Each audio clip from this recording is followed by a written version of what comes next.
Hello, hello, hello, everyone. It's so good to see everybody. I'm so happy to be here. Believe me, I felt, I've been off and on with my illness, but I've been feeling really good the last few days. And I wanted to say hello to everyone with a big hug and a warm welcome.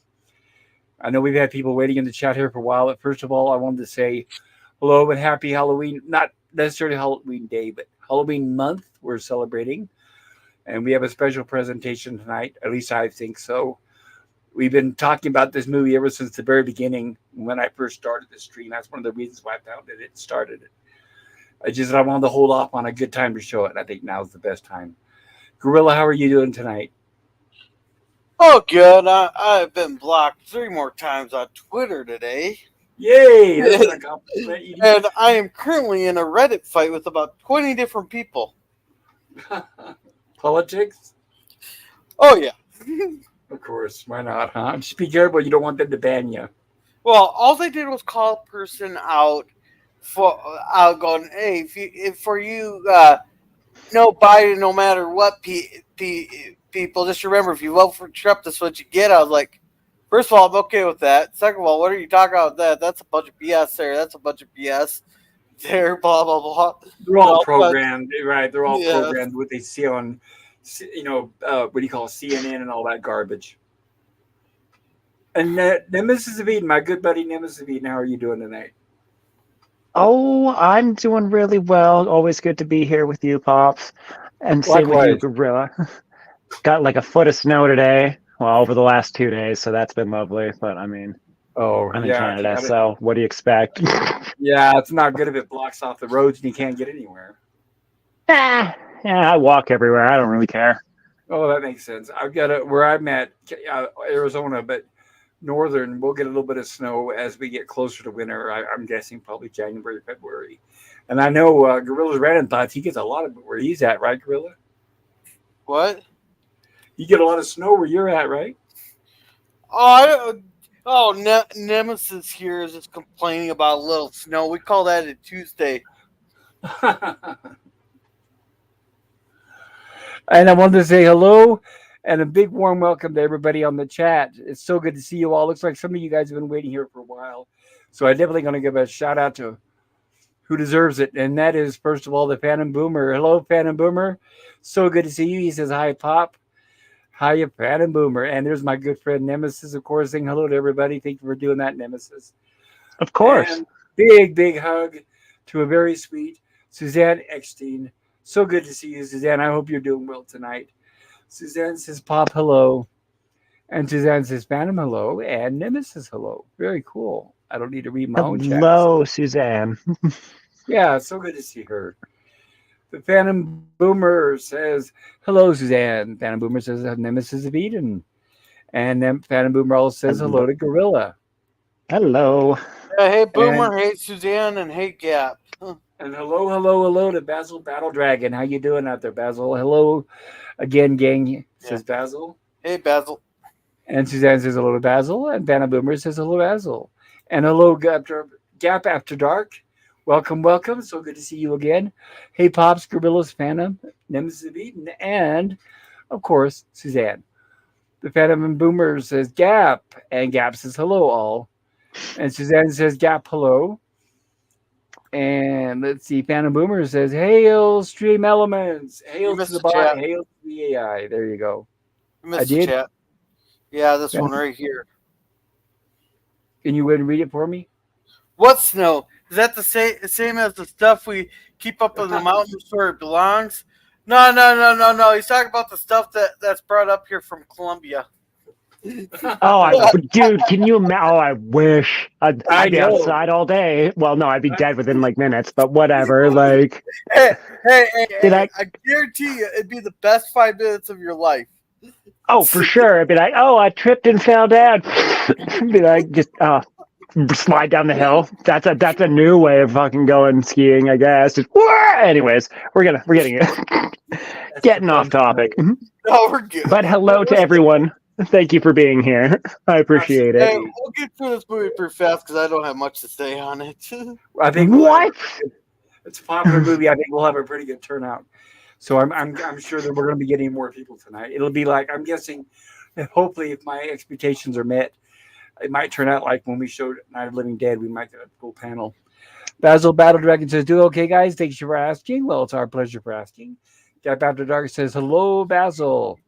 And Suzanne says, "It's really cold here tonight. We got snow yesterday." Oh, yeah, bundle up, Suzanne. You don't want to catch anything. That's right. And Mars back there.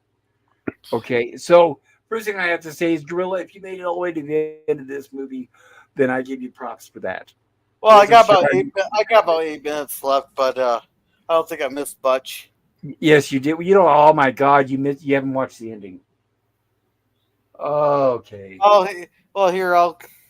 It's Just a go watch cliffhanger. the ending. Pops and I got this, Gorilla. It's very important. It's very important to watch the ending, Gorilla. I'll put it that way.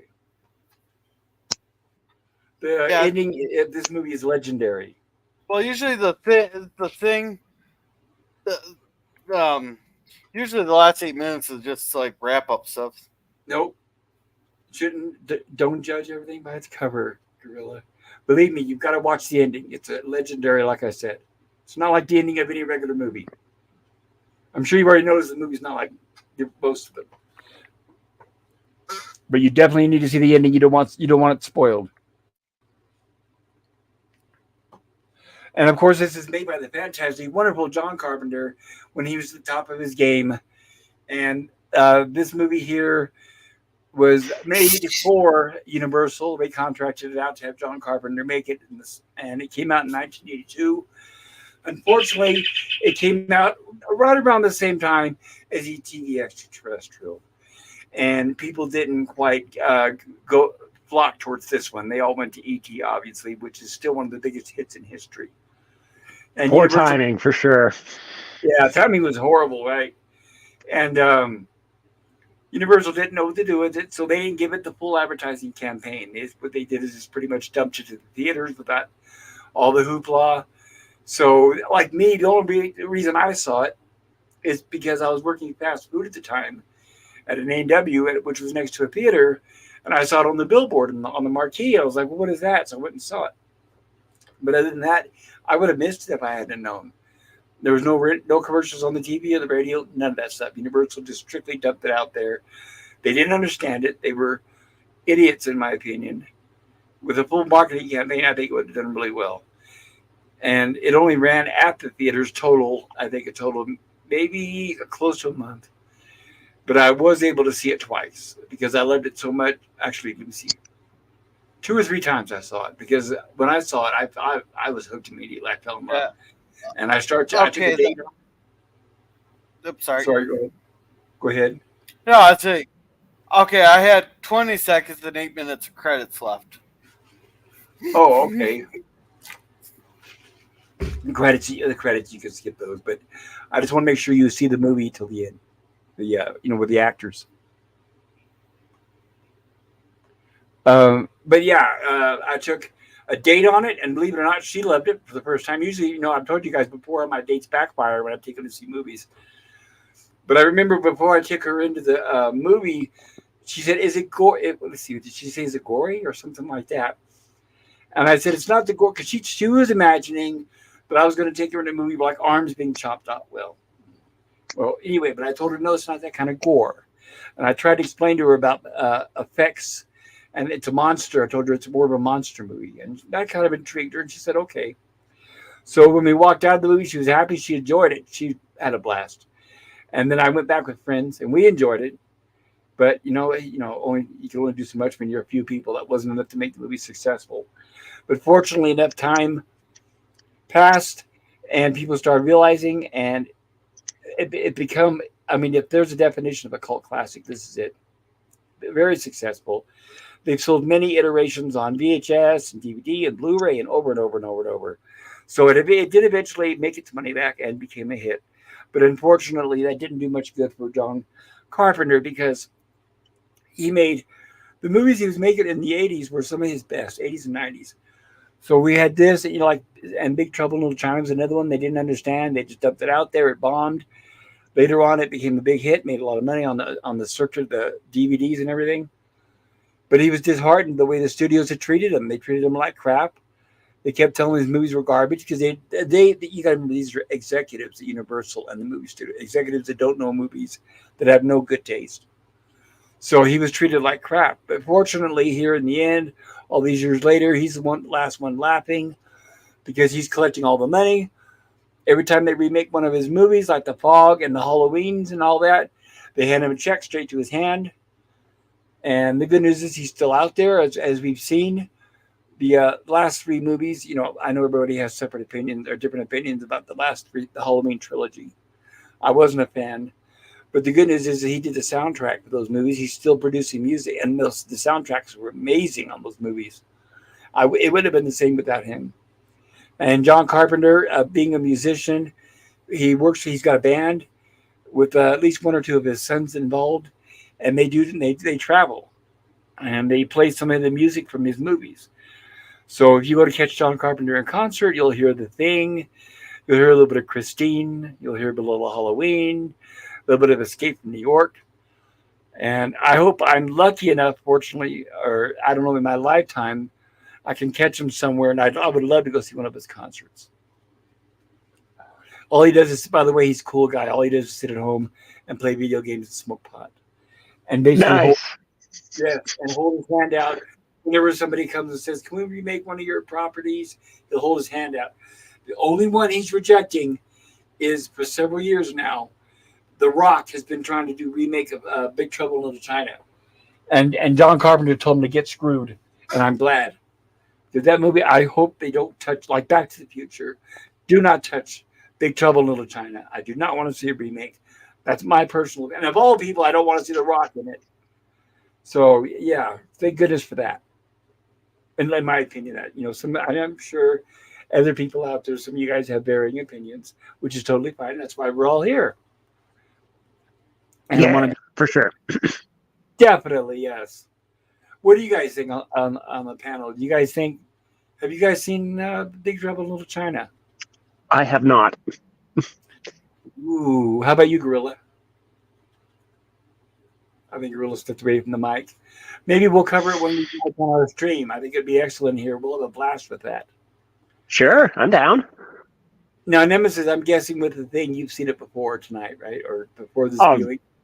So many times. Yes, this is one of my favorite movies of all time. Like, yeah, this is one I could throw on again and again and again. And I have. And I did again. So, yeah. I know. And you know what? You can watch this movie 100 times and never get tired of it. It's so good. Oh, it's amazing. It's fantastic. It's like one of my favorite movies of all time. Like, it's right up there. My ranking is going to be very high for this one. Yep, same here. I'm excited. And I'm sure we'll be getting more people in, like I said. And I did drop the link in the panel for if anybody wants to. If you've seen this movie, The Thing, come and join us up on the panel. You don't necessarily have to be a huge fan. I'm hoping you're aware of the movie, that you have seen it. And like I said, I welcome varying opinions. So there is a link in the chat if anybody wants to come up and join us on the panel. I also dropped a link on Twitter if you're out there. If you're watching this on the rerun, I hope you enjoy it. If you like the stream, maybe consider hitting the thumb up, the like button. And if you haven't done so, sub to my channel maybe. I think there's a lot of content on there that you'll find interesting. And I'd like to also promote my good friends here that are also on the panel and urge you to check out their channels as well. We've got Gorilla's Random Thoughts and Nemesis of Eden. And I'll make sure to plug their channels throughout the night and show the links to guide you there like a trail of crumbs. Okay, without further ado, we're going on a little bit about 15 minutes after the hour. And if anybody has any questions, now's the time. If not, I'm going to go ahead and start the presentation. Here, I'll catch up on chat. Thank you, Gorilla. Let's do that first. Good idea. All right, Suzanne says it's cold in the house. Well, that sucks. So my house is currently sitting at like 62 right now, but I was going to say, I like 60s, low 70s. Yeah, I can always put socks on and an extra layer, so. Same here. I got my sweats on. Gorilla, you have to watch the ending. Apparently I did. Gorilla never watches the last 10 minutes of a movie. Well, it depends on how into the movie I am. And Euler Greg, welcome. Cheers, says cheers, gang. Hello, guys. Hello. Good to see you all. I had Euler. This movie is excellent. Masterpiece is my opinion. And he says, hey, Gap agreed. Hail Phantom. Agreed. The Thing runs from Phantom. Grabbing Phantom's beer before running. Which reminds me I should go grab one, but... Yeah, enjoy yourself. Relax. I'm glad Gorilla had a little bit of turmoil earlier. Everybody, he lost his headphones, but he was able to find one, so that's great. He's with us. That's not really turmoil. It's just I'll find. There's only $10 headphones. I know, but I wanted you to be here, so I'm glad you're here. That's what I'm excited about. Yeah. And Greg, hello. Lovely Escape from New York. Never seen it. We'll be covering it one of these nights. Watching Phantom, he might be a thing. Sorry if I'll tell you. People call me a thing all the time. Usually there's some other words in front of it, but that's a different song. Oh my God, not The Rock. That is possible. Yeah, not The Rock. And yeah, no, don't remake Little China. Make like a rock and roll. I seen it, liked it. Then Gap is laughing at Greg. My favorite movie also. Cool. Well, then get up here, Gap. I haven't seen Hell you yeah. I haven't seen you on a panel in a long time. You get up here. Yeah, come on up if you want to. Yeah, dude. Don't be shy. Yeah, don't be Oh, shy. I'm not giving Gap a choice. He's getting to get up here. I'm kidding, Gap. I'm kidding. But if you really want to come up, Challenge him. Tell him like maybe if you open a beer or something, maybe he'll come up. yeah. Do I have to wave a fat squirrel in front of you? And the movie taught me trust no one. I can name like 100 movies that teaches you not to trust anybody. And Suzanne's giving it a -10. Oh, and hey, about Suzanne. Yeah, I don't know if it was her thing or not. LDG, good to see you, buddy. It's so good to see you, everyone. Check out his excellent, fantastic stream. We should be seeing a link in the stream elements passing by, but it's freethenet.org/underground. He has a 24-hour stream where everybody can go and hang out and chill. And he's a very nice guy, and funny. And smart. Yeah. The guy's a genius. Yeah, LDG can come up here too, so when he falls asleep, I can change his name. That's right. Yeah, you're snoring. Yeah. Hello, LDG. That's a rule on my panel. If you fall asleep, you get your name changed. Gap says, I wish I could, but I have an elderly mom. We'll bring her up too. We don't.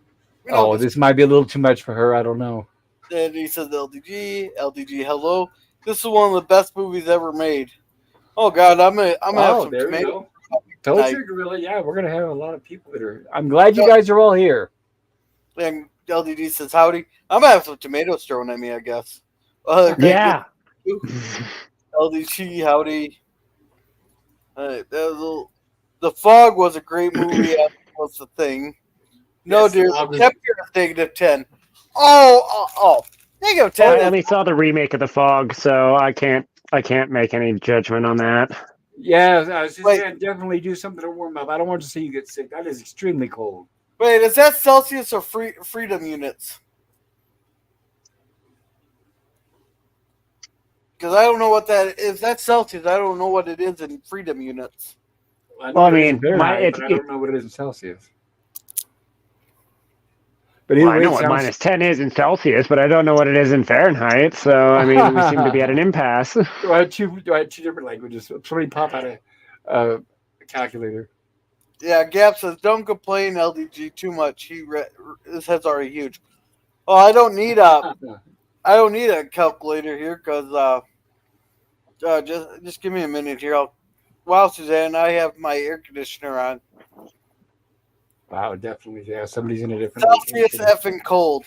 All right, so. Gotcha. Yeah, it's 10 degrees below negative. That's pretty fucking cold. The inside of a house shouldn't be that cold. Yeah, please just bundle up, do whatever you can to keep warm.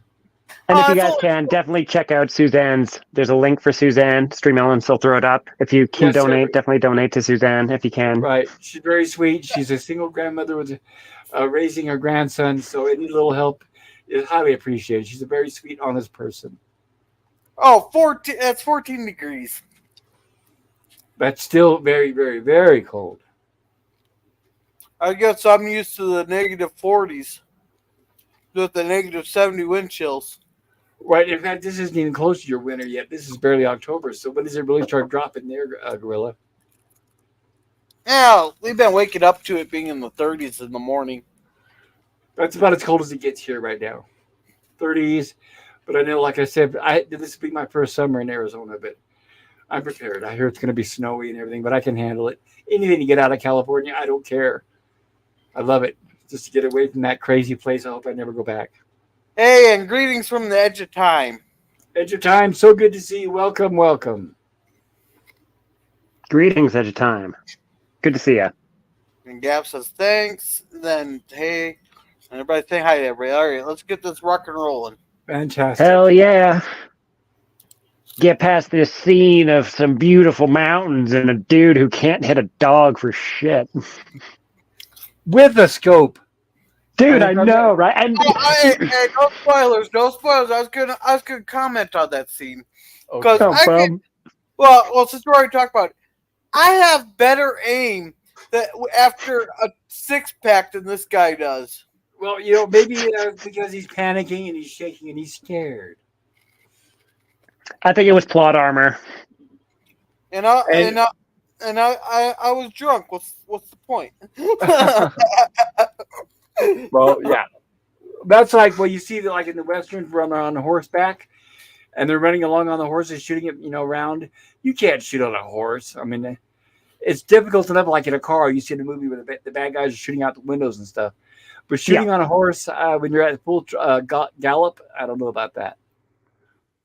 Oh, dude, even on a trot would be fucking a challenge. Like, I grew up on a farm, and like, I don't think I can do that. Yeah, exactly right. Once you get enough practice and you learn the bounces of the horse and stuff, it gets a lot easier. Definitely, for sure. Anything with practice. So we have the amazing Kurt Russell, very young here, still early in his career. And this is one of the movies that made him the living legend that he is now today. And he still deserves props completely. And if I ever meet the man, this is the first movie I'm going to shake his hand for. Definitely. And the great Ennio Morricone, he just passed recently. The music, he's known for a lot of the spaghetti westerns like Good, the Bad, and the Ugly and Fistful of Dollars and all that. And really? Yes. Because normally, anybody knows John Carpenter. John Carpenter usually does his own soundtracks in his movies. Whenever you watch his movies, it'll say John Carpenter and music by John Carpenter. But this is an exception. He had the chance to work with the great Ennio Morricone, and he did it. Now, when you listen to the theme, unless I hadn't pointed it out, a lot of you probably thought that John Carpenter did the music because it does sound like his style. But nope, Ennio Morricone did it. And one of the last movies he did, thank goodness, another fan out there was Quentin Tarantino. So he pulled Ennio Morricone out of retirement to do the music for The Hateful Eight. And I believe that was his last movie or one of his last before he passed away. He was very old. Oh man, that's awesome! Like, no, I was completely fooled. I thought it was John Carpenter's music for sure. I didn't know that, and like to know the fact that this is also the same dude who did the music on The Hateful Eight, which is fantastic. That's really cool. Right, and The Good, the Bad, and the Ugly, and all those. Isn't that great? Yeah, dude, that's awesome. Like Once Upon a Time in the West. I mean, I can go on and on and on.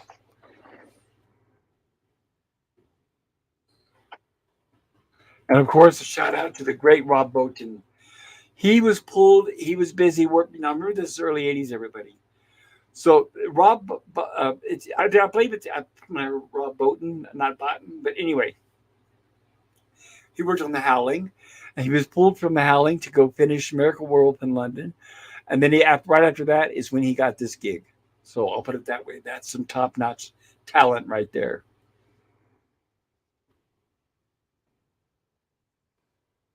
And the great Dean Cundy. Remember we were watching a stream the other night, And I said, "Oh, the Dean Cundy, the master of cinematography, Jurassic Park."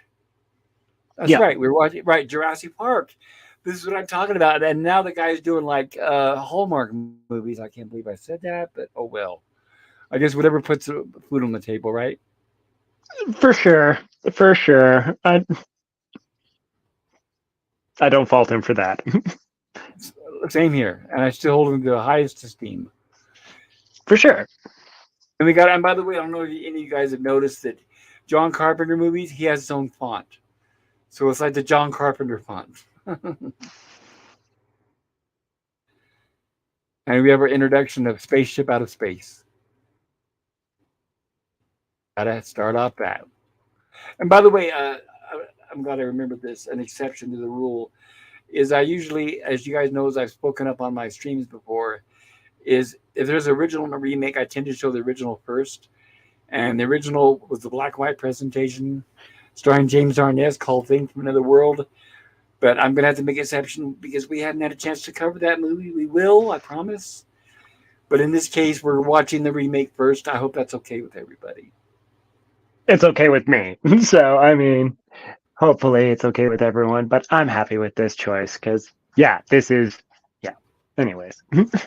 And if you're not in the know, this effect, the way they did it was through an aquarium. They painted a piece of aluminum black, put a light behind it, and then put it on the other side of an aquarium. That's how you get the water look the blue. And then they burned it from the other side. So Awesome. That's how they get this effect here, right?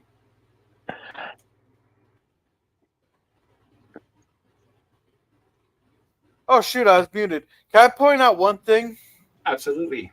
All right, so we know this is alien things from the alien spacecraft crashing on Earth, as we just seen. Uh-huh. There's only one movie that ever pointed out one big issue with aliens visiting our planet. And that was War of the Worlds. Oh, because of the germs? Yeah, we have so much bacteria and viruses. Most of it does we're immune to, or it's good bacteria for us. But there's a lot of viruses that are even harmful to us. But any aliens that are visiting from another planet or crash from another planet would not have been exposed to any of the. Right. But you don't know that. You don't. The thing is that our bacteria could or could not be deadly to alien species. So maybe to this, in fact, what they established in this movie is it would apparently this thing goes from planet to planet, so it looks like it adapts pretty easy, I would say.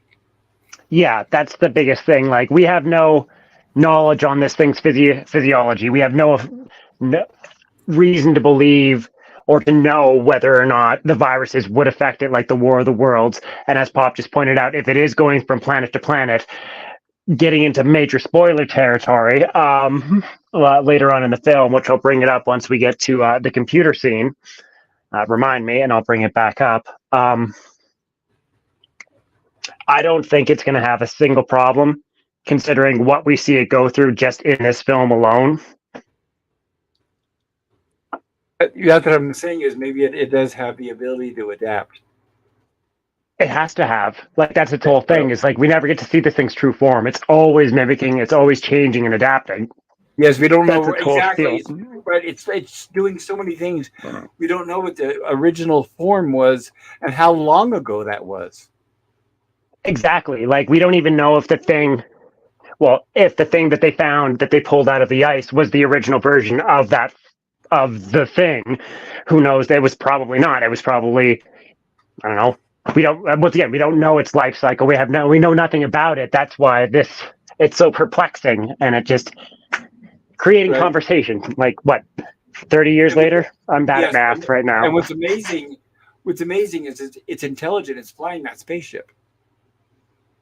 Oh, so dude, we see its intelligence later on in the film, near the very end. I think you know what I'm talking about.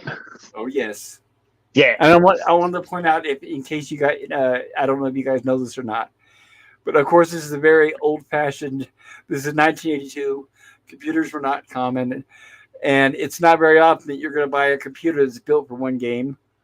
So I think it's funny that it's got that keyboard there, yes, but You're not going to buy a computer that all it does is play chess. I mean, I can imagine how expensive that would be. And something I want to highlight is the voice of the computer. Anybody know? I do not know. No. John Carpenter's wife at the time, the lovely, beautiful Adrienne Barbeau. Oh, okay. Yep. Which we'll see in Escape from New York. We'll see her in The Fog, Swamp Thing. I mean, oh, God, she was hot. I had her poster on my wall. Most of the guys were into Farrah Fawcett or Farrah Fawcett, whatever. I never liked her. She was, I don't know, she looked like a Pez dispenser. But Adrienne Barbeau, now that was a woman. Beautiful poster. John Carpenter lucked out. Nice. I remember everybody. Attaboy. Yeah, exactly. Poor guy. He must have saw the sights that he must have seen. Oh, goodness. But they're no, I don't believe they're together any longer. And I want to remind everybody here, of course, I have to skip every few seconds, so we're not going to be able to catch all the dialogue. And I don't want to ruin it or spoil this movie for you. I hope most of you have already seen it. If you have not, I highly recommend you watch it from beginning to end, undisturbed, with the lights off late at night. And if you're able to get a physical copy, I recommend that even more. Yeah. And let's catch up on chat here real quick. Thank you, Gorilla. Yep, says you're going to become a snow bunny, Pops. I'm slowly building up some thick layers of clothing. I think I'll be ready. I'm excited. The only thing I need to give you some good boots. Well, you can't get that much snow in Arizona. Enough where they have to clear the roads. I was looking at some pictures from last week. Like I said, we're up north, 7,000 or 8,000 feet. Yeah, and other Greg says great opening. Too damn cold for a southerner up there. Oh, come on, you can't handle the -40 with the -70 wind chill? Child's play, huh? Yeah, well, like we laughed at the guy we had a couple of years ago at the plant. He was from Louisiana. He was complaining that it was 45 degrees in November. We were all out in t-shirts and stuff. I told him I don't want to hear about cold until it's -40 with the -70 wind chill. Then we could talk cold. Oh yes. And so we get a nice little bit of character interaction here with just showing McCready how he is, where he's like, he's kind of a sore loser. He doesn't like to lose. Where he does call the computer a bitch when he pours his drink in there. You cheating bitch. And I'm just like, oh, bro. Yeah. Here's the guy that can't shoot worth a crap. I can shoot better than this guy with the six-pack. I'll tell you that right now. The Norwegian. Yeah, he was young here. Oh, I know this is a horror sci-fi stream, but my goodness, I wish I could show everybody used cars. That's such a good movie with Kurt Russell. No, can't you? The comedy. Oh. Yeah, that's why and I've said it before. I wish I could start a night where we do comedies, and just like or anything. It could be a drama, it could be a comedy. Where we can just change it up. There just doesn't seem to be enough nights in the week. Yeah, comedy's very hard though to review. Oh, I would be. You're right. It would be more like a viewing party, I guess. Yeah. All right. Gap here says, "Love the opening look of those graphics," and the Boomer says, "Aliens only have to worry about our germs and vice versa if we have common genetics, which are quite possible, especially with Martians' panspermia."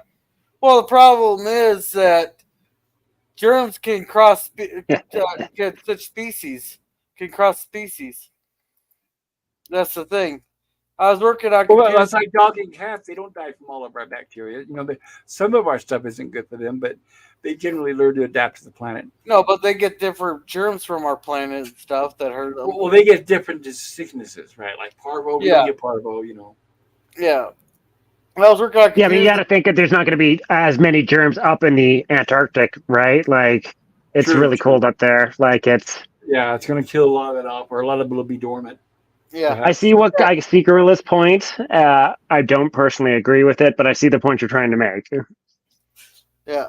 Well, out of a billion some different germs here, something might get them. And I was. Dude, you're talking about an alien, maybe, but who knows? They were very different then. Nemesis says, I remember Windows 98, but I have vague recollections of Windows 93. Can't wait to see the supercomputers they are used to predict things.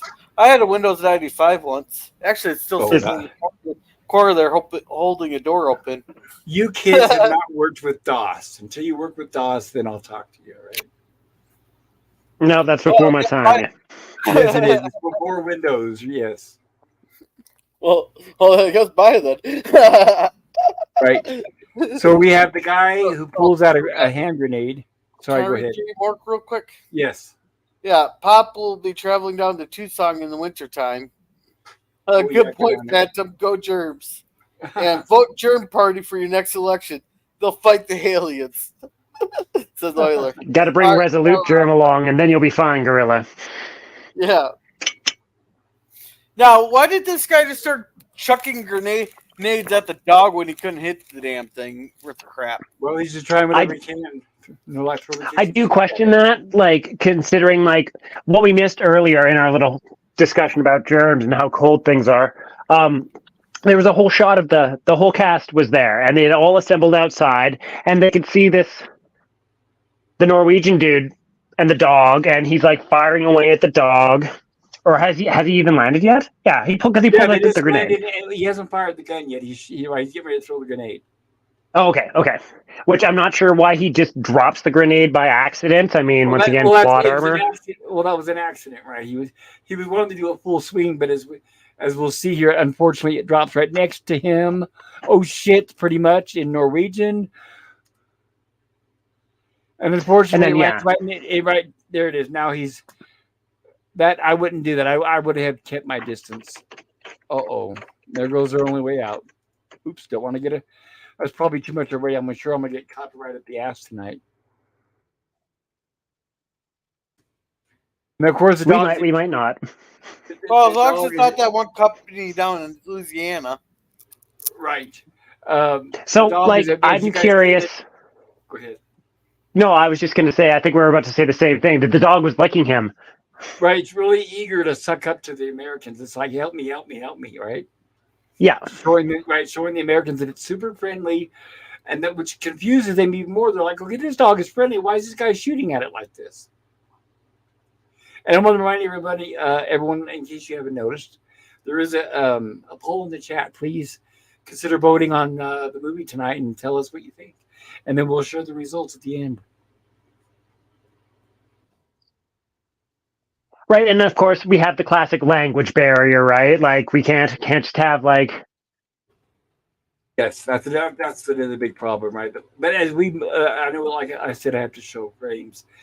But the guy who's in charge, his name is Gary. He's the one laying on the ground right there. He took the bullet to the knee.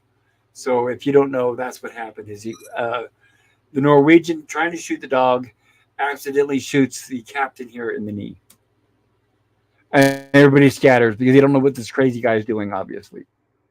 Yeah, he just seems deranged at this point. He's just like, what the fuck? Yeah. Oh, wait, that's right. That's Gary, the guy in charge. So that's right. It was another guy that was shot in the leg. Sorry, go ahead, Gorilla. That's the dude who's in charge, right? The guy who with the revolver. Yes, his name is Gary. I remember most Gary, of them. Yeah, nothing says America more than having a bunch of guns in an area that doesn't have any wildlife or anything. But anyhow, why did he break the window there? There we go. Just open the door and popped off a shot or two. Well, you got to have that Western look. You got to smash. And when you're panicking, there's no time for that garbage. Yeah. And he takes, and we missed it because of the frames, but the Norwegian gets a bullet in the eye. Yeah, it takes one right in the dome. Boom. Was it in the eye? I thought it was in the chest. No, he takes it in the head. I think. Okay. Right. Good shot for the guy in charge. Good shot for. Well, and you can see it later. He's disgruntled by what he had to do. He comes out and it's the acting from everyone in this movie is great all around. Absolutely, it's just that they're all right, and a lot of them are established actors. Gary, the guy with the gun, he was actually in a comedy show where he played a plant, the plant on.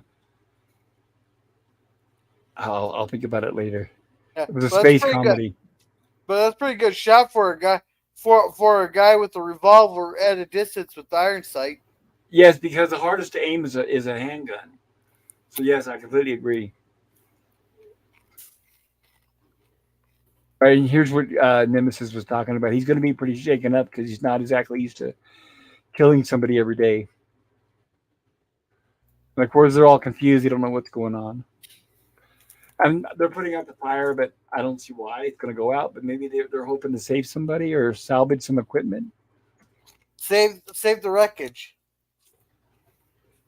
And here we have the wonderful, great Richard Masur. He played in the TV version of It about Pennywise the clown. And he also did a very hilarious turn in the comedy movie Scavenger Hunt, and amongst other things. I'm just trying to think. Who did he play in the TV series of It?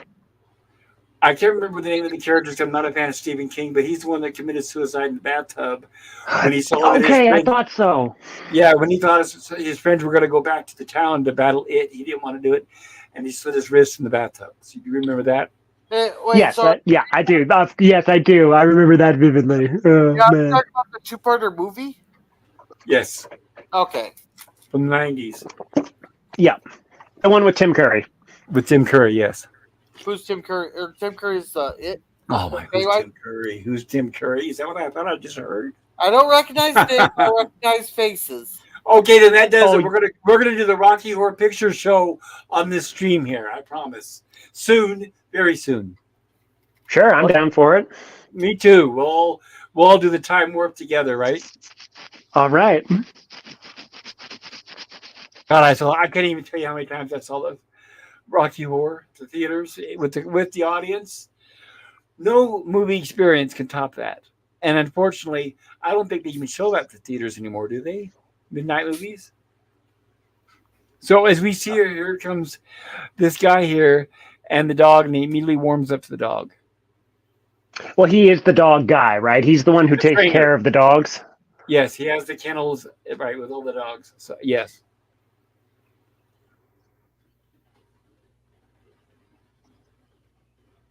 Clark. Good old Clark. Clark, yes. First goddamn week of winter. So I guess they're establishing they haven't been to this post yet very long. At least this winter. I doubt they're there every year. So obviously they drop them off when winter kicks in and then probably picks them up in the spring. Well, they're talking about being out at McMurdo Sound, or at least somewhere in that area. So, I mean, like, there are researchers down there year round, but there's like 60 of them across like multiple bases, as we see. So, like, here's this research team in their own little place. The Norwegians are somewhere else. Like, there's a few people there. So, they don't establish if this is a multi-year operation or they just establish that it's the first week of winter. Right, but normally they're not going to stay there year round or for a long time because they'll go crazy. So a lot of times you take ships, where you're out there for 6 months and then I'm out there for 6 months. You know what I mean? Oh yeah, for sure, definitely. Yeah, no, you're not just going to be out there for like, oh my god, yeah, you'd go, you get cabin fever for sure. Because they even bring that up. They're like, well, they've only been out here for like a week. That's not long enough for someone to go crazy. Like, stir crazy cabin fever. Who knows? Right there, as we're talking about it. Exactly. Right. What they're doing is they're talking about the people in the helicopter and why they're erratic behavior. Yes. Yeah. Windows. That's right. The radio operator. Clark. No. I'll remember his name here. But anyway, the great Wilford Brimley, right? Yeah. I'm sure everybody remembers him from. And what's interesting is he was actually fairly young. He's only like in his early 40s in this movie. Because when you think about it, this is early 80s, and the guy just passed away a few years ago. So he really lived. And he looked the same clear up to the very end. He looked the same. So God bless him, rest his soul. Giles, the cook. And there was a Norwegian, in case you weren't sure about it, Gorilla. Palmer, the smoker, the guy that smokes pot, with my favorite pipe. I had a pipe like that. You guys will see it's two wooden blocks that are held together by rubber bands. And it's the best pipe ever because it's got a nice deep bowl. You can pack it, it'll burn a long time instead of the pot burning up really quick. And I went through several of them over the years. They're so hard to find. When I lose one, it's so hard to find another one. And he's got a joint there, but you'll see the pipe soon. No, he's got a pipe later. Yeah, it's Dr. Blair is Wilford Blair, Brimley's yes, character. that's right, Blair. Thank you. You're welcome. Yeah, I really liked Palmer as a kid. Like, he was, even before I knew what pot was, I was just like, yeah, that dude. I like that dude. I identify with him for whatever reason. Right. He's cool. He's chill, laid back. Casting of this movie is excellent. The acting talent all around is just great. No weak points. No, there's really not. Like, it's. I'm trying to think of like, yeah, even there's like even Fuchs for like the few scenes that he's in. His scenes hold weight, and his character is really good, even though you only get like 4 scenes with him. Yep, exactly.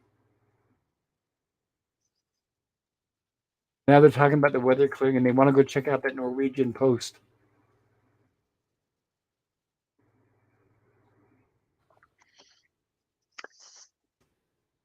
And start up the helicopter.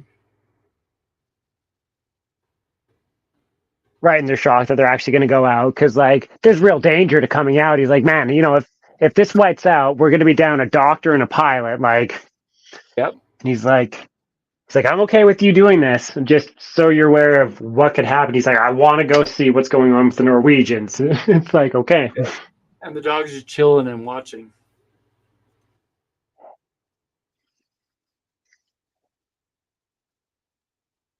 And I want to recommend and not recommend 2 different things. I recommend getting your hands on the DVD of this movie and listening to the commentary track.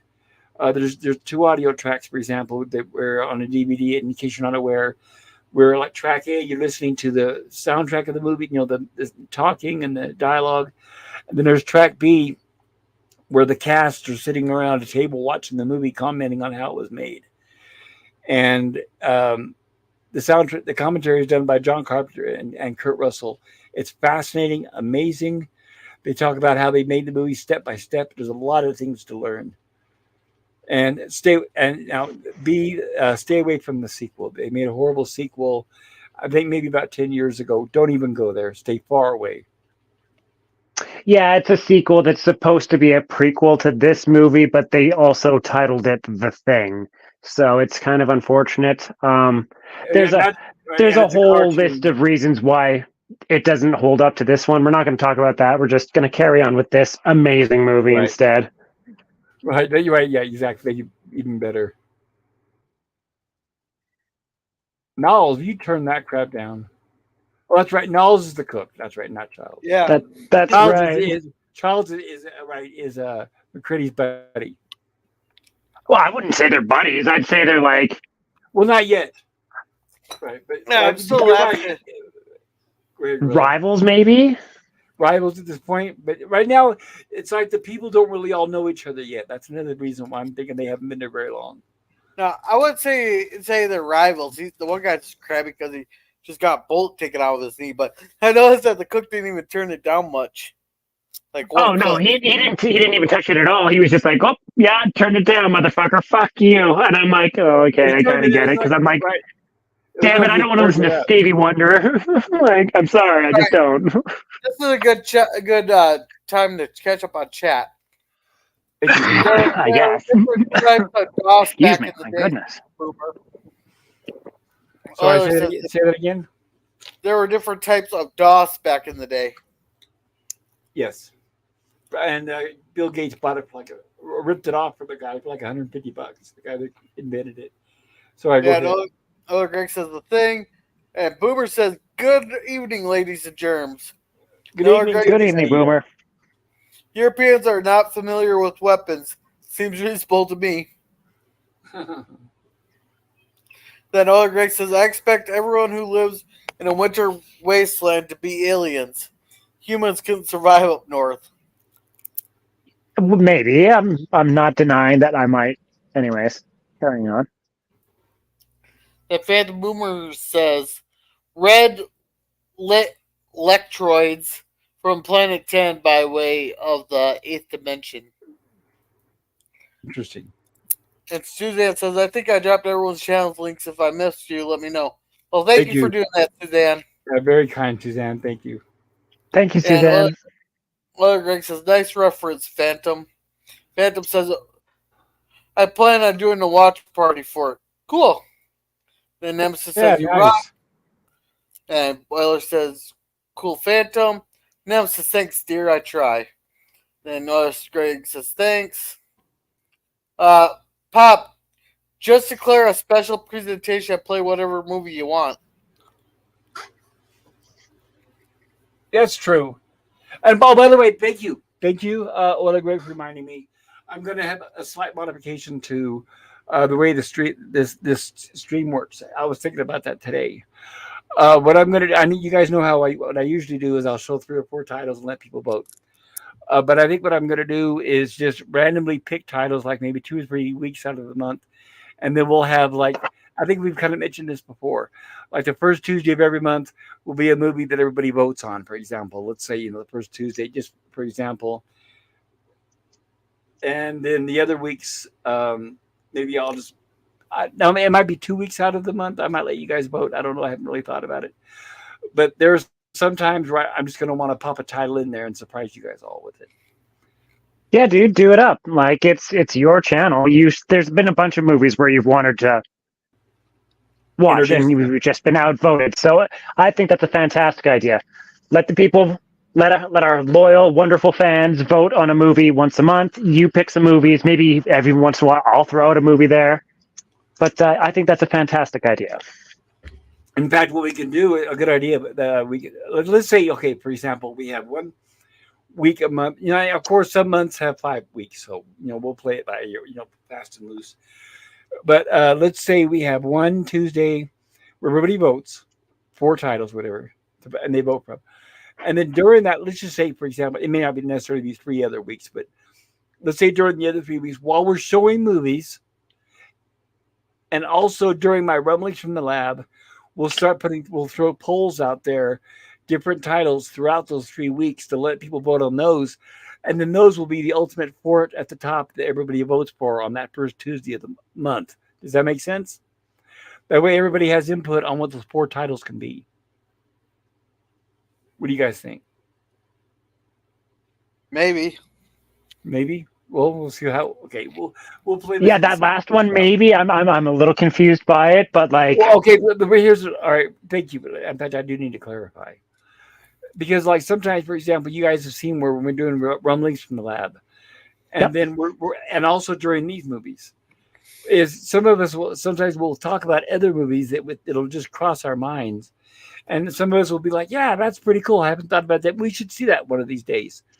And then what I'll do is I'll take a note and write that down and then give everybody the opportunity to vote on those movies that we discuss. Does that make sense? Okay, yeah, that makes sense. Does that help a little better? Yeah.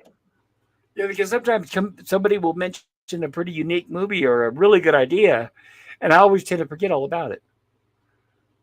But if I put, like, in fact, I can tell you guys right now, you guys know every week, I post in the community tab saying, okay, here's what we're going to watch next Tuesday. You guys can even vote down in the notes on that, or what do you call the comments?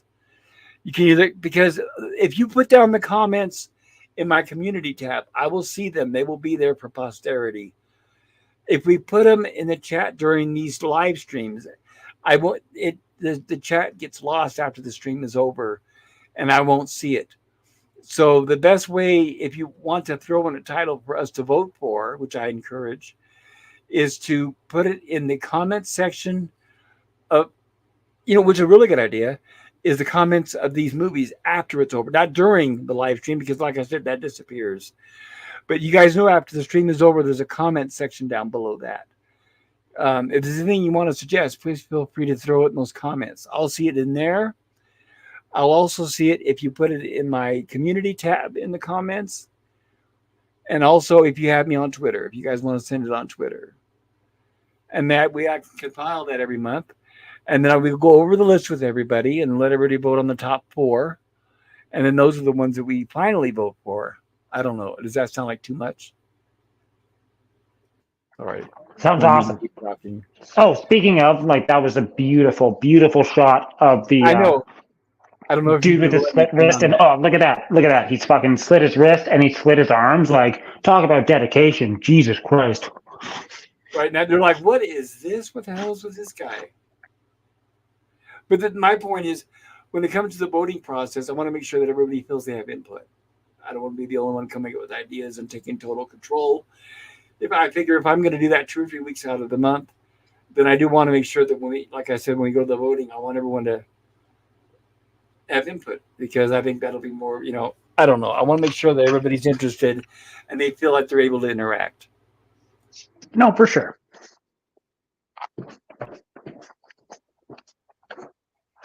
So we got big intrigue, we got big mystery. We've come across one dead Norwegian with his throat slit and his wrist slit, and the arterial blood frozen coming out, which is amazing. Right, definitely, right, as it's flowing. And we don't know if that blood's normal. I never even thought of that. That's what I would do if I had my hands on a razor and I knew that I was being compromised. I'll put it that way without giving away spoilers. Yep. Fascinating. Well, aren't you honorable, Pop? So here we have the big ice Cube. Tomb? Block? Ice block. Ice block. And this is in the original movie, Thing from Another World. That's why we really covered in that original movie. So apparently something was in that block of ice at some point. Oh, they filmed this. John Carpenter, while filming this, had the entire set air conditioned down to a very low temperature to get the breaths coming out of the mouths. Now, remember, this is 82. The Exorcist, 1973, same thing. The director, William Friedkin, had the whole set air conditioned so that you could see, the breaths coming out of their mouth. Same thing for The Thing here. John Carpenter cranked that temperature down, and that's why you see. Now remember, this is pre-CGI, and I have seen recent movies where they use CGI to show breath, and it looks fake as hell. So you've got to see it in the older movies. And here's another thing: Kurt Russell said that it was barely, even though it was cold, it was barely enough to show the breath coming out of their mouths. So what they had to do while shooting these scenes, they had to chew on ice cubes. So they would shoot on ice cubes, and then they'd quickly say action. And then when they breathe, you could see the breath coming out of their mouth. So on top of the breaths off, they had to chew on ice cubes. That'd be worse than having to deal with the actual cold, at least to me. Yeah, exactly, right? And they're discussing the remains of some animal buried in the ice, maybe. So they're trying to figure out what could have been in that ice box, that ice block. Something's been burned. A little puppy. Oh, yeah, that's true. Whatever it is, they burned it up in a hurry. But we're getting a little bit of prelude of what's going to be going on later. I like how they don't show it right up front for us. We just get a little taste. Yep. And that dog's really hella curious what's going on, right? He's very observant. And they keep focusing on that dog for some reason. Not sure why yet.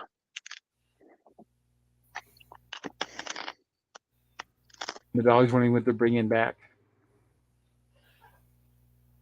And the reveal. And the big reveal. Ah, fuck yeah. It's so good. Jesus Christ. This is a big FU to the movies that use CGI right here. This movie is 100% practical effects. And this movie right here is at the very top of the example of why you should never use CGI for something like this ever, ever again. And it stinks. Well, clearly, right? Like, this is the burned corpse that they pulled out from the Norwegian camp. Yep. And like if you've seen, like there's 1, 2, there was a hand at the back. There's a third, fourth hand there. So we got Gary about to throw up in disgust. We got some sort of mutated limb there. A head over there, it looks like, or something. All right, just a sec there. Have a good night, Suzanne. I hope you feel better. Good night, Suzanne. I think we're getting to the part that she's not a fan of. But have a good night, Suzanne. Thank you for stopping by. Thanks, Suzanne. You're amazing. I hope I don't get flagged on YouTube for what we're looking at. That is so cool. Look at that.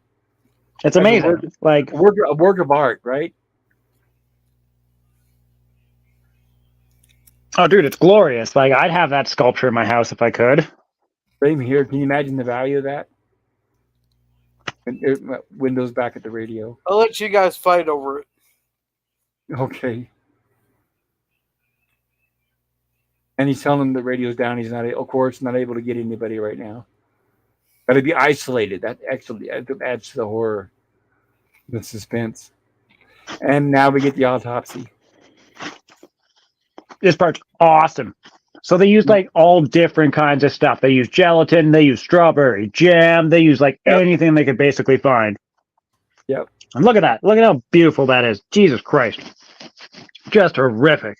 Look at the eyeball that's sunk in there and just like staring out at you.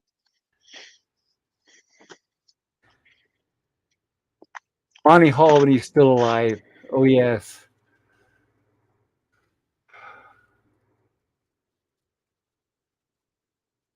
Can you imagine having only a couple of VCR tapes to keep you held over for like 6 months?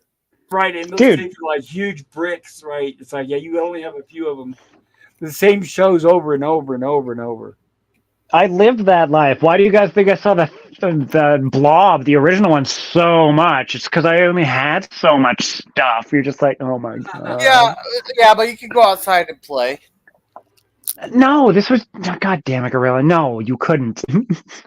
These guys could go outside and play too, bro. And did just the exact same thing. Here, Josh, go play out in that fucking -40. Right. Go hug a tree. Yeah, right.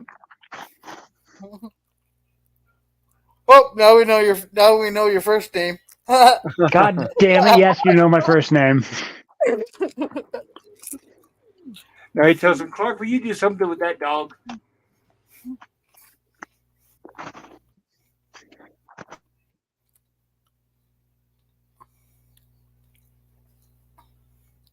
All right, I'm gonna catch up on chat here real quick. Thank you. Greg you should probably take.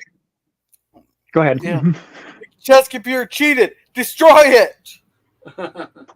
Agreed. Rage quit. That's the original rage quit. Exterminate. Oh yeah, I remember a few times there. I don't know why it is, but I'm really good at Monopoly. I don't know how many times I've had the table flipped on me. But anyhow, Pop, how are you feeling today, energy-wise? Much, much better. I had an infusion of a bunch of chemicals yesterday. Yesterday was Monday. I'm hoping, usually what happens is they give me steroids to kind of counteract the negative effects. And those will last until probably Wednesday or Thursday. Then when they wear off, I'm going to feel not so good. But I'm hoping that I can hang out or hold up through Gilligan's Island tomorrow. And then if I'm going to go take a steep downward spiral, that'll be on Thursday and Friday when I don't usually stream. Do you? Oh, okay. But I'm hoping not, because a lot of you guys know, if you've been watching on YouTube, on my, I don't know, Twitter, whatever I posted it on. But I was anemic. I was having trouble with my red blood cells, so I kind of had a blood transfusion at the end of last week. And I've been taking a shitload of vitamins, and that helped. I feel much, much, much better. So overall, I am doing better. Yeah, amazing. Welcome PvP. Hey, PvP. Hello, Pop. Hello, Nemesis. Hello, Gorilla. Hello, everybody on the chat. Welcome, and good to see you, PvP. And I have to ask, have you seen this movie before, or was this just now for the watch party? Oh, yes. I have seen this movie several times before, to say the least. I can't remember how many times. I probably watched this movie, I don't know, 4 or 5 times over the years. That's yeah. Spirit.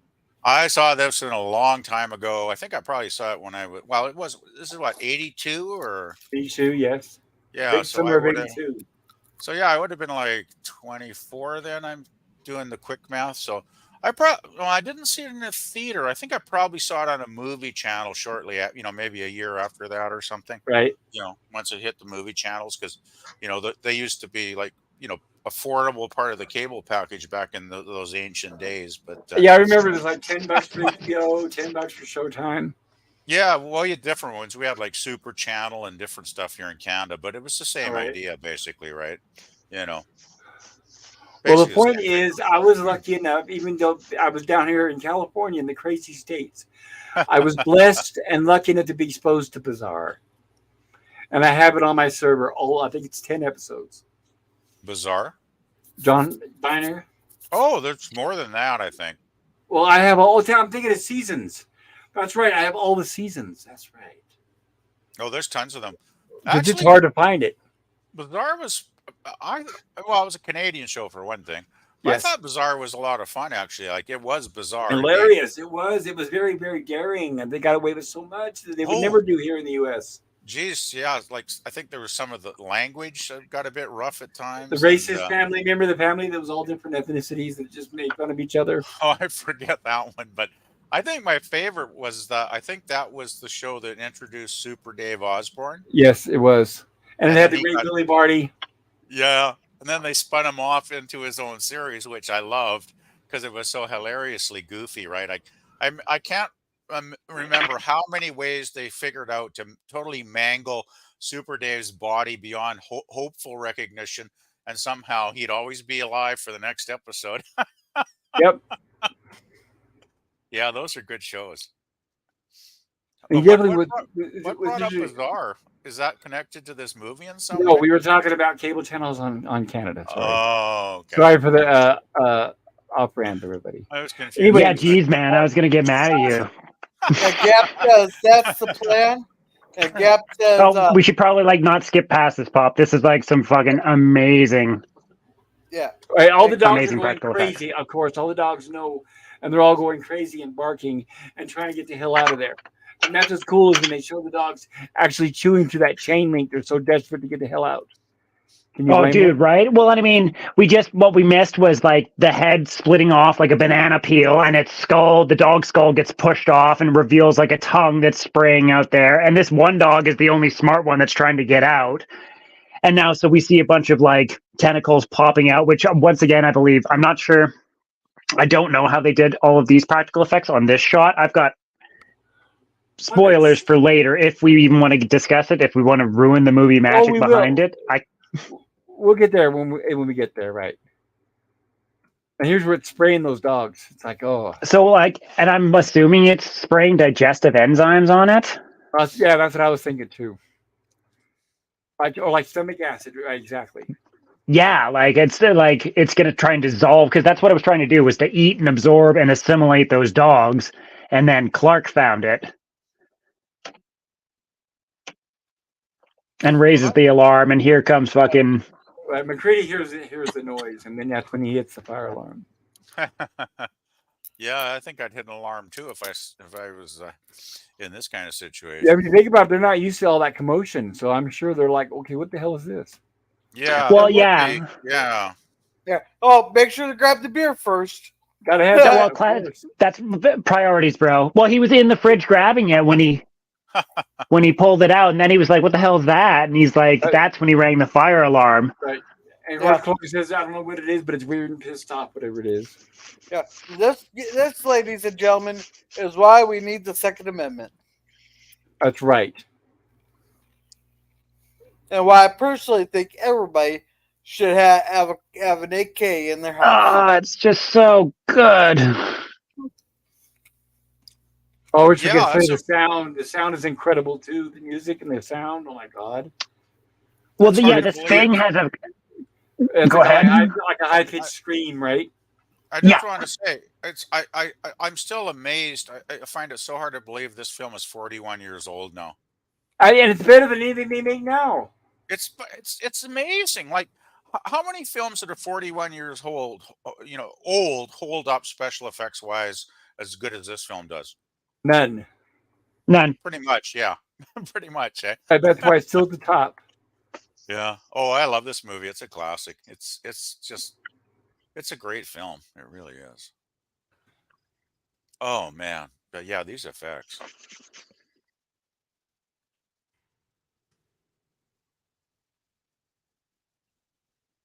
Right? We got the arms mutating and coming up, and now it's going to try and rip up into the ceiling.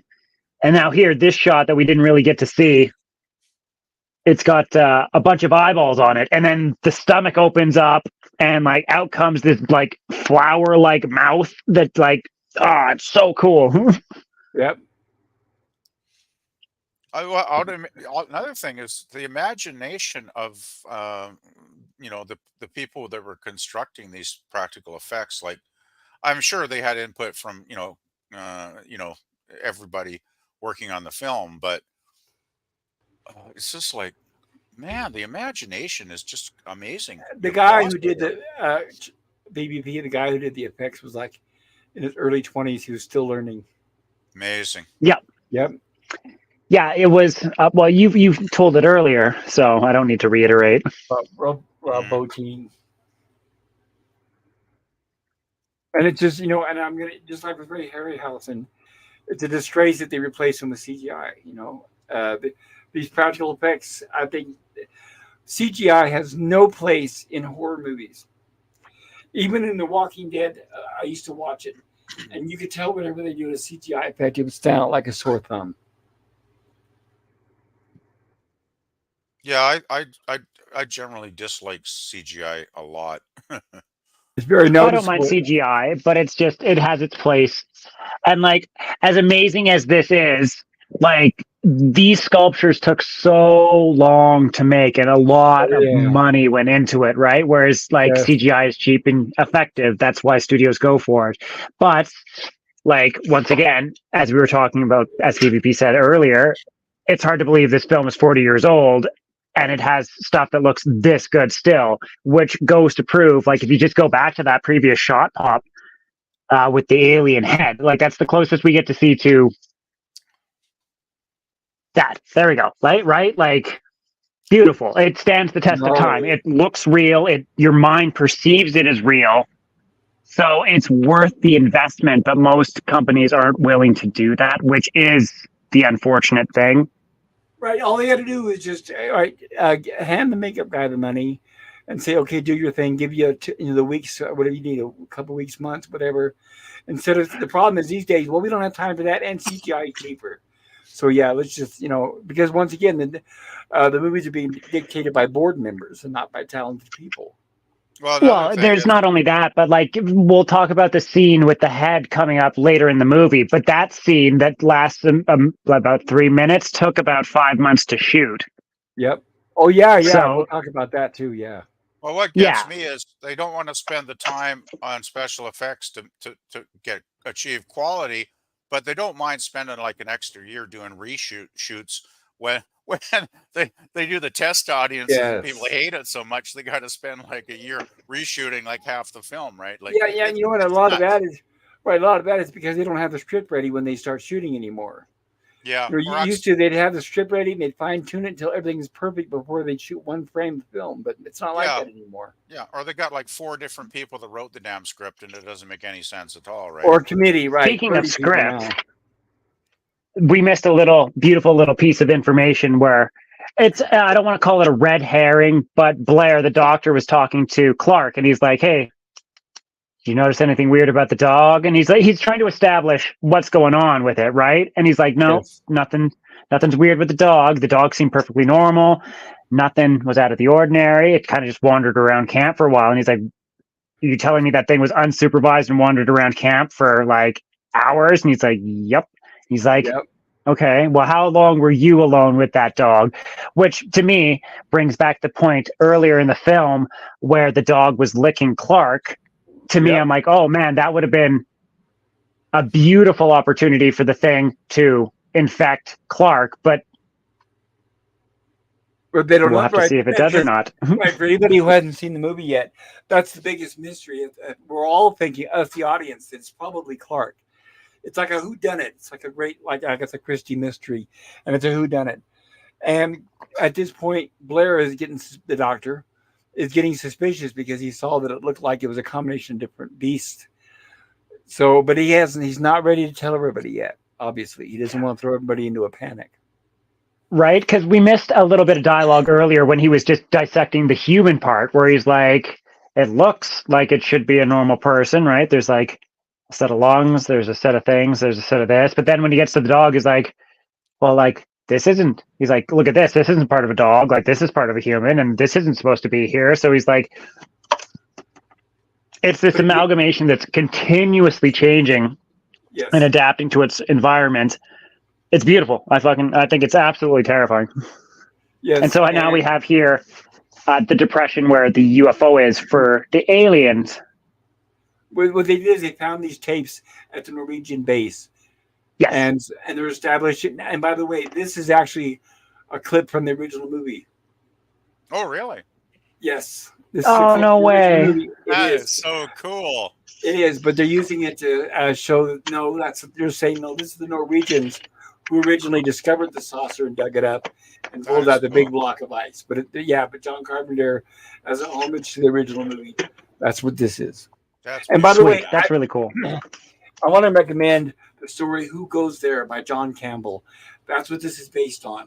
And the reason why I'm mentioning it is it's a novella. It's not very big, but what's fascinating is I read it, and the original movie. Let me put this into perspective. The original movie was about the first half of the story, and then the second half of the story is what you see in this movie. And believe it or not, this movie sticks very, very close to the story. Because in the original movie, it was like a plant type, because they were limited budget and special effects, and they couldn't do gore. But this right here, I'm telling you, if you read the story, you're going to be like, wow, this is almost verbatim of the movie, The Thing, even down to the beast, the monster taking all these different forms of life, all that stuff is like straight out of the book. So I mean, wow. I highly recommend it. I'll say that. You will not be disappointed. All these are seen from the original movie. One question I got about, I remember at the very start of the film, we see this, the saucer flying, towards Earth and crashing or whatever. Is it ever established, like, were there any aliens that were piloting that ship, and maybe the thing they had the thing like, in a cage or somehow constrained, to prevent them from all, being, murdered essentially by the thing? No, because remember, Blair has been. I don't want to give away too much, but let's just say, remember, I don't want to aliens. I don't want to give spoilers, but right. But don't forget, the alien is trying to build another ship to get out of there. So the alien is very intelligent. So you're saying the thing is actually an intelligent creature, then? Yeah. Yes. Because because we're going to see here soon coming up. Okay. Because I always wondered about how intelligent it was. Maybe I missed something, but smarter than us. We don't know how to build a spaceship. Yeah, well, Pops, you're giving away major spoilers. My goodness. Right, sorry, yeah, because he's realized. Right, it will be showing that. It will be showing that. We'll get there. Yeah. So here's a beautiful matte painting. Right, done by of course, who else? The great Albert Whitlock. Nice. I mean, the guy goes back to Star Trek, Psycho. I mean, when a matte painting makes you feel chilly, it's pretty well done. Yes. It invokes a lot of emotion.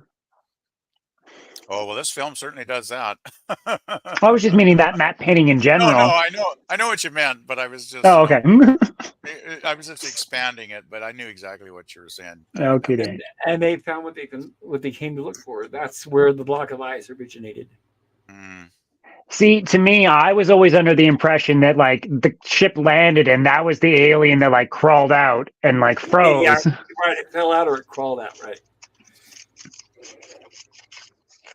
There's my pipe. Right. Oh, there you go. If you wanted to, which is funny. There. Right. It's held together by rubber bands on either side. And also, what is cool is you can fill the bowl and then close it, and you can have the bowl already ready to go when you're ready to toke. Nice. I just spilled mine everywhere, for fuck's sake. Oh, jeez. Oh, shame. That's the ultimate indignity. Oh, come Oh, on. I it's know. not At like- least it's on a table, though. hey, you just pick it up out of the carpet like it's Parmesan cheese. There you Dude, go. I've done that and like smoked cat hair and got. Anyways, we're getting. Okay, Hunter. Oh, gee, we're not getting sidetracked at all here. Now are that's we? a man. No, is- not at all. So here's the scene that I was talking about when I was referencing Windows 93 and 95 is Yes. the virus, how it's I think it's utterly fascinating that they would have a computer that's strong enough to do a simulation of like, okay, here's this virus and here's how it's doing, and the assimilation is good, and now it's an imitation of like a perfect imitation. And not only that, but once it comes into the next contact, it's gonna be like I can't remember. All right, so here we go. 75% probability that one or more of the team members may be infected by an intruder organism. Oh. Blair's having some deep thoughts here. And then he's thinking about, like, what's going to happen if this thing gets into a major populace. And I'd say if this computer is able to say that, in 27,000 hours, the entire population will be infected. So, I mean, and luckily we have this computer for it just to move the plot along. Yeah, that's kind of.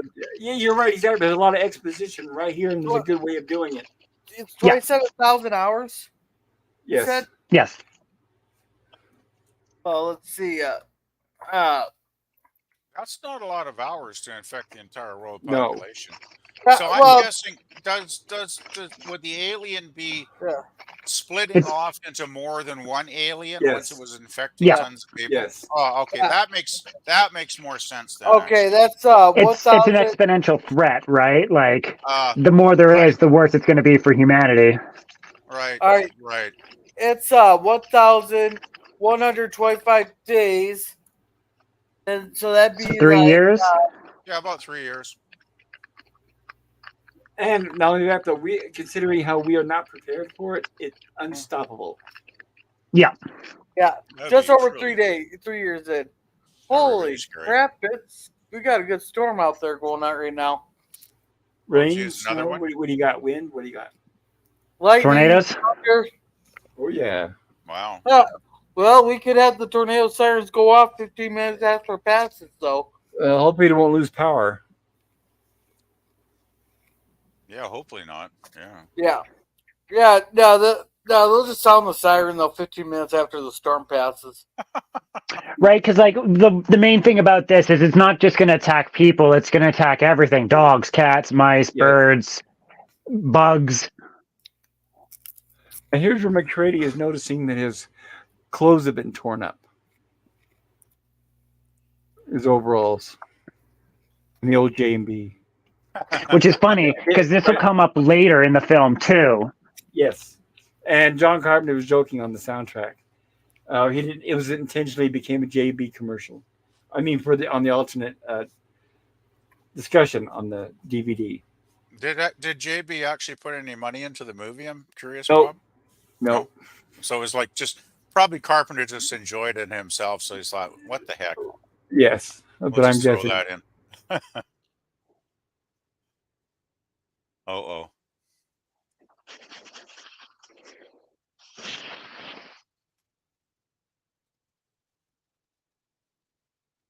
So what we don't get to see there, what we get to see there is beautiful, but there was movement under the blanket.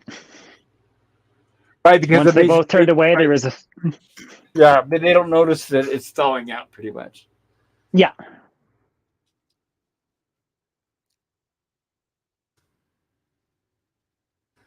Nope, sorry. There's the slight movement. Boom, right there. Raises up a little bit.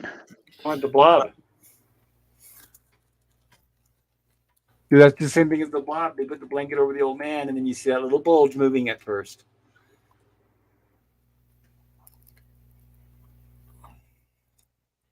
Which I feel like you should be able to hear that dripping, but then again, maybe not. I'm also hard of hearing too, so. Well, maybe there's a lot of wind coming outside, sound from the wind, and It doesn't look like it. It looks pretty clear because they're sitting in the tract here. So this is Fuchs, who I was talking about earlier. And he's the one who points out here where he's just like, he reads a bunch of the doctor's notes because Blair, the doctor, has gone silent. He's locked the doors, not talking to anyone. They don't know what's up. So Fuchs took his notes and he's like, hey, there's still cellular activity in these remains. It's not dead yet. And McCready and Fuchs kind of have this horrifying realization that the alien is still freaking alive, even though they think it's dead. Yep. And once again, it's just beautiful acting. Like, Kurt Russell doesn't say anything. It's just the look on his face. And then we get, oh my God, I can't remember his name. Oh, jeez. I can never remember this guy's name. This guy's Windows, the radio operator. No. Yeah, I remember Windows. The one that got killed, right? The one that's disappeared now, right? The one who got shot in the knee. Fuchs? Yeah. No, Fuchs is the guy who's out in the that's right. The snowmobile with. Oh, Anyway, this guy. that's a great scene. Oh, dude, it's super creepy. Like, it's going up his nose and shit, and he's just like, oh. Oh, it's horrific. Well, I mean, the whole film's horrific. Bennings, yeah, Bennings. Oh, yeah, totally man. creepy. Talk about a bad day, eh? He's already gone. Yeah. Oh, my. And what we didn't get to hear in that little exchange is that Windows dropped the keys. Oh, that's right. That's right. And the keys are going to come up later in the movie. There's going to be some drama revolving that. But then we get this awesome, iconic scene where we have the thing that is trying to imitate Bennings, but hadn't fully gotten there yet. And so we get the big reveal with the hands. And what we don't get to hear is the fucking sound it makes. Right there. It's excellent. Oh, it's awesome.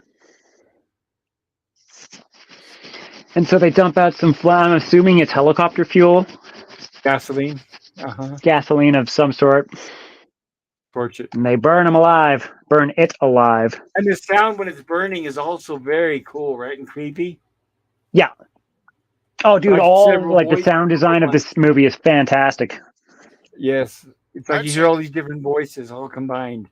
Personally, I think the entire design of every aspect of this movie is fantastic, Nemesis. Like, it's just... everything is just great, you know. I would agree. This is definitely a top tier movie for me. Not a flaw in it. It's just like perfect. Like Back to the Future. It's just well. I know some people debate about Back to the Future, but now's where it's hitting home, and they're all starting to realize, oh my God, what are we dealing with? Where's Blair?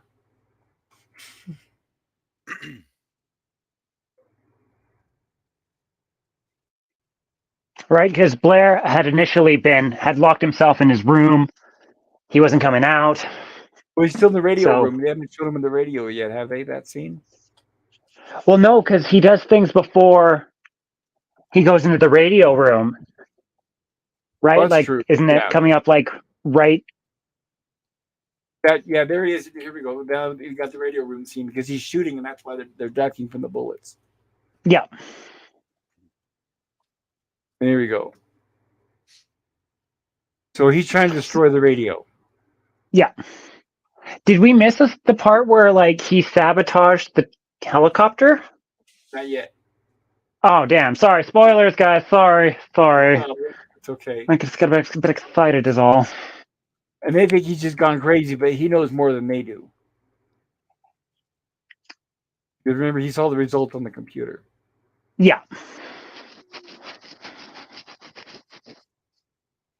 Which, and I mean, I kind of understand, but I don't understand the reasoning too, right? Like, about what? Well, if instead of just making the decision for everyone and like destroying the radio and destroying everything, and he could have been like, hey, the computer says this is what's going to happen. Yeah, or like, I guess he was too worried that one of the things was already infected because there was a 75% chance. Yeah, he's already at the point. See, I thought about that too. He's like, what? Why doesn't he tell everybody, hey, blah, blah, blah, here's what's going on? He's already at the point where he trusts nobody. Yeah. And he wants to destroy that radio so whatever it is cannot transmit out. I don't want to give away too many spoilers. But he's moving too fast, and he doesn't want the thing to get suspicious because he wants to destroy its way of getting out, and he doesn't know who to trust. Does that make sense? That no, for sure. Because during this whole rant, now that I'm just thinking about it, he's like, that thing he's been through a world, and it could be anything. You think it wanted to be a dog? No, it wanted to be us. And he's just fucking going ham. So we're missing a bunch of dialogue in the rant. Yes. I So, do wonder though, wouldn't you want to like contact your home base, like the people in charge? No. No. So well, they can we come and had bring already it home. established that there wasn't. They've been trying for weeks and weeks, and there wasn't any radio contact at all. Oh, okay. I Yes. forgot that. Right. Windows have been struggling to try to get signals out. Oh, okay, that makes more sense then. Calm down, Blair.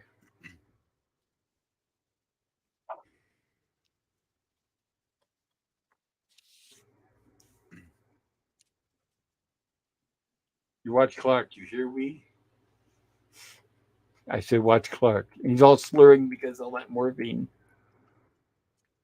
I mean, he's having a good time at the very least. Yeah. Okay, so there we go. Now they're talking about. I guess we didn't quite see it, but oh no, hold on, we haven't got there yet. So here's where they say, okay, the radio's gone because Blair destroyed the radio room. So I think now is where they walk over to the helicopter to see. Let's try the helicopter radio, right? Isn't that what you were talking about, Nemesis? No, I could have swore there was a part in the movie where McCready, like, it looks like Blair's running away, and he's like, Blair? And he, like, goes over to the helicopter, and he, like, we pulls the haven't thing seen back. that. I think that's after this. Okay. I could be wrong. Okay, so anyways, they what we had missed during our little conversation there was they had talked about the possibility of doing a blood test to see whether or not there was a blood serum test that the doctor could do that they needed fresh blood to do to see if who was infected among the team members. And so someone was able to unlock the case to the blood bank, slid all the things, and put the key back and get away in time to have, God damn it, copper. Right, copper. And now they're debating on how do you have to get the key then? Because supposedly the guy on the left there is the only one that has the key. Now, what kind of lock was it? Well, see, now here's what I was talking about with the keys earlier, where where Windows dropped the keys. He had the second key set, so I'm thinking the thing was able to pick up the keys. No, Right. no, I had a question. What kind of lock was it? I don't think they showed Gorilla. I think it was built into the door. Okay, because remember, they were just talking about testing the blood, just like within minutes. So whatever it is, had to move fast. yeah. Well, there's a lot of locks in the '80s there that I could pick with just a paper clip. The thing is not going to be a lock pit. I really doubt it's going to be a lock pick. And like I said, they were just talking about it, so it had to move fast. It had to have the key. I could be wrong. Maybe it was a lock picking monster, but Yeah, well, no, You never know. But Well, the thing just happened to have a paper clip, handy. So well, I got a lot of. Well, I'm just saying those locks aren't that hard to pick. I got a couple padlocks right there. I could have them open in 30 seconds with a paper clip. Okay, we don't all have a lock picking skill of 100, Gorilla. Fuck, man. So is that like a second income stream for you, Gorilla? Or? It's sounding like it. I think he's admitting to a secret set of skills he's got. Yeah, So here we have Windows freaking out and going to get a shotgun. The tensions are high. remember, because now they're all realizing what's going on and nobody trusts each other. And this is exactly going back to the point of why Blair didn't tell everyone. Yep. Not only is everyone going to freak the fuck out, but the thing's going to take advantage of the chaos. Yes, exactly.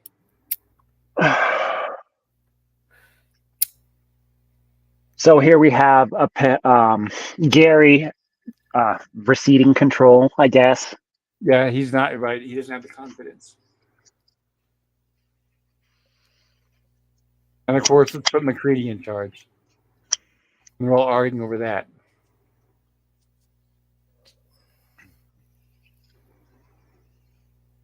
And they're burning what's left of it, of course. And here's where the speech, right? The speech. I don't know about you guys, but I know who I am. All right, let's catch up on chats here real quick. You Yep. Sounds like a good spot.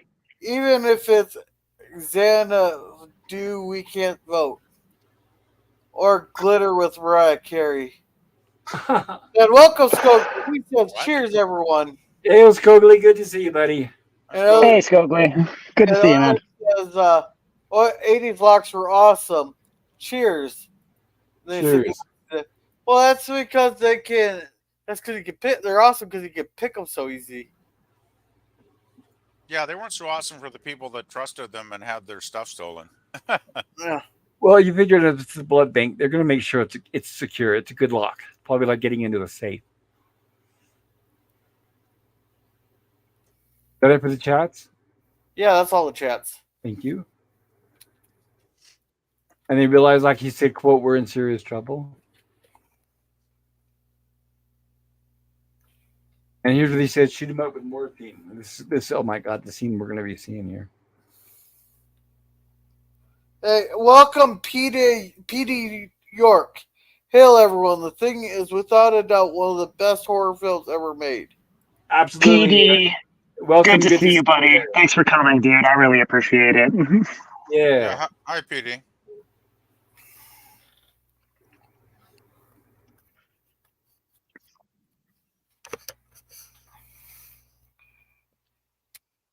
And here's where he's saying all the self-doubt. He doesn't know what's going on or who.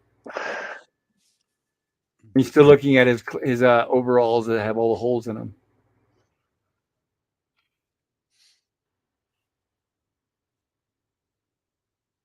Oh, Well, very tired. Yeah, I liked how he was making a record there of what's going on, just in case something happens.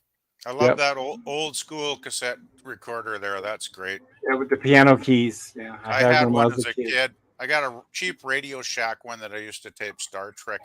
Yep, I'd hold the microphone up to the speaker too, Star Trek and all that stuff. Every week, yeah. And listen to it at night in bed, right? Imagine the episode. You got it, yeah.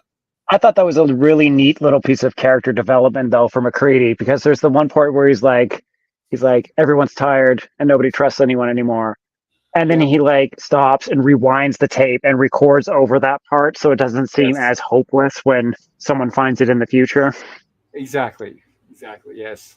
I also think he's trying to convince himself that it's not hopeless, right, Nemesis? That is a good point, too. Yeah, maybe there's still a little bit of doubt or hope.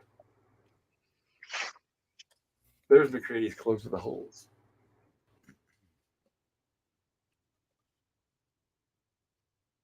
Now they're all accusing him, and he's saying anybody could have gotten to those clothes. Because he hadn't mentioned to the rest of the people that some of his clothes had already been torn up. And he had already been like, hey guys, I found some of my clothes torn up. This is bizarre. Well, when he had the cassette player, he said the clothes he was holding, he didn't know whose they were. Oh, I thought they were his clothes. Okay. No, that was the first time we saw McCready's. Now they're going to check on Blair. Let's see how Blair's doing on that up there. Dude, one of my favorite visual jokes.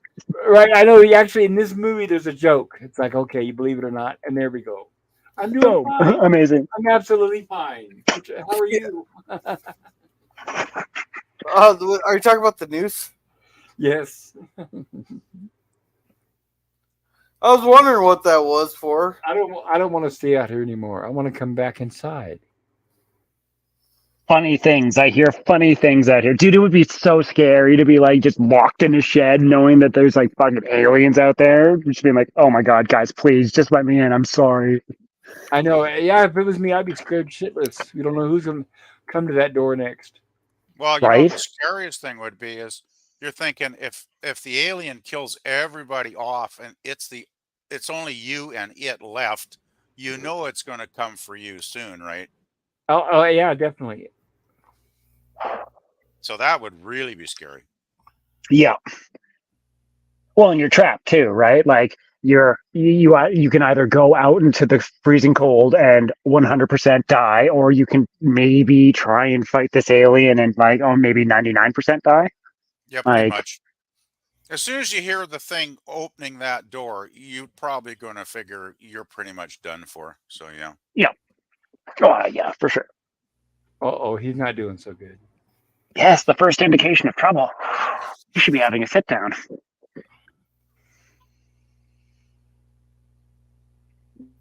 Where's McCready? He's still outside. And they found his clothing.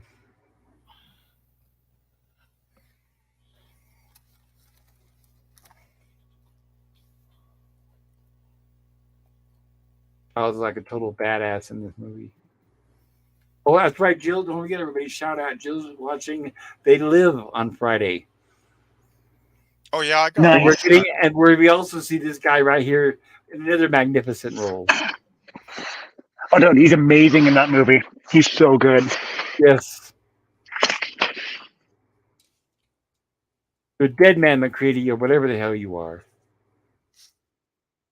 And McCready comes in halfway frozen, but he's got dynamite. Stay back.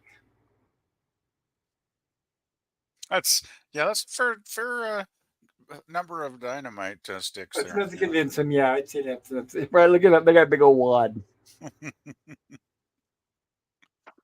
Well, he claims it's enough that it would blow the whole camp up, so. Uh-oh, we got our heart attack.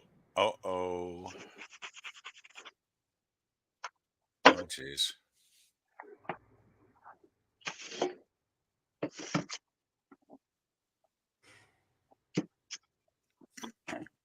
And another magnificent. Here we go. That's it. I think this is one of my favorite sequences in the entire film, probably. Not only is it one of the best sequences in the entire film, but it's one of the most realistic makeup jobs in almost all movies. I mean, it looks absolutely real. Do you know why it looks absolutely real? Yeah, let's cover that while we're here. Yes, let's do that, shall we? Well, ready and we haven't gotten to it yet.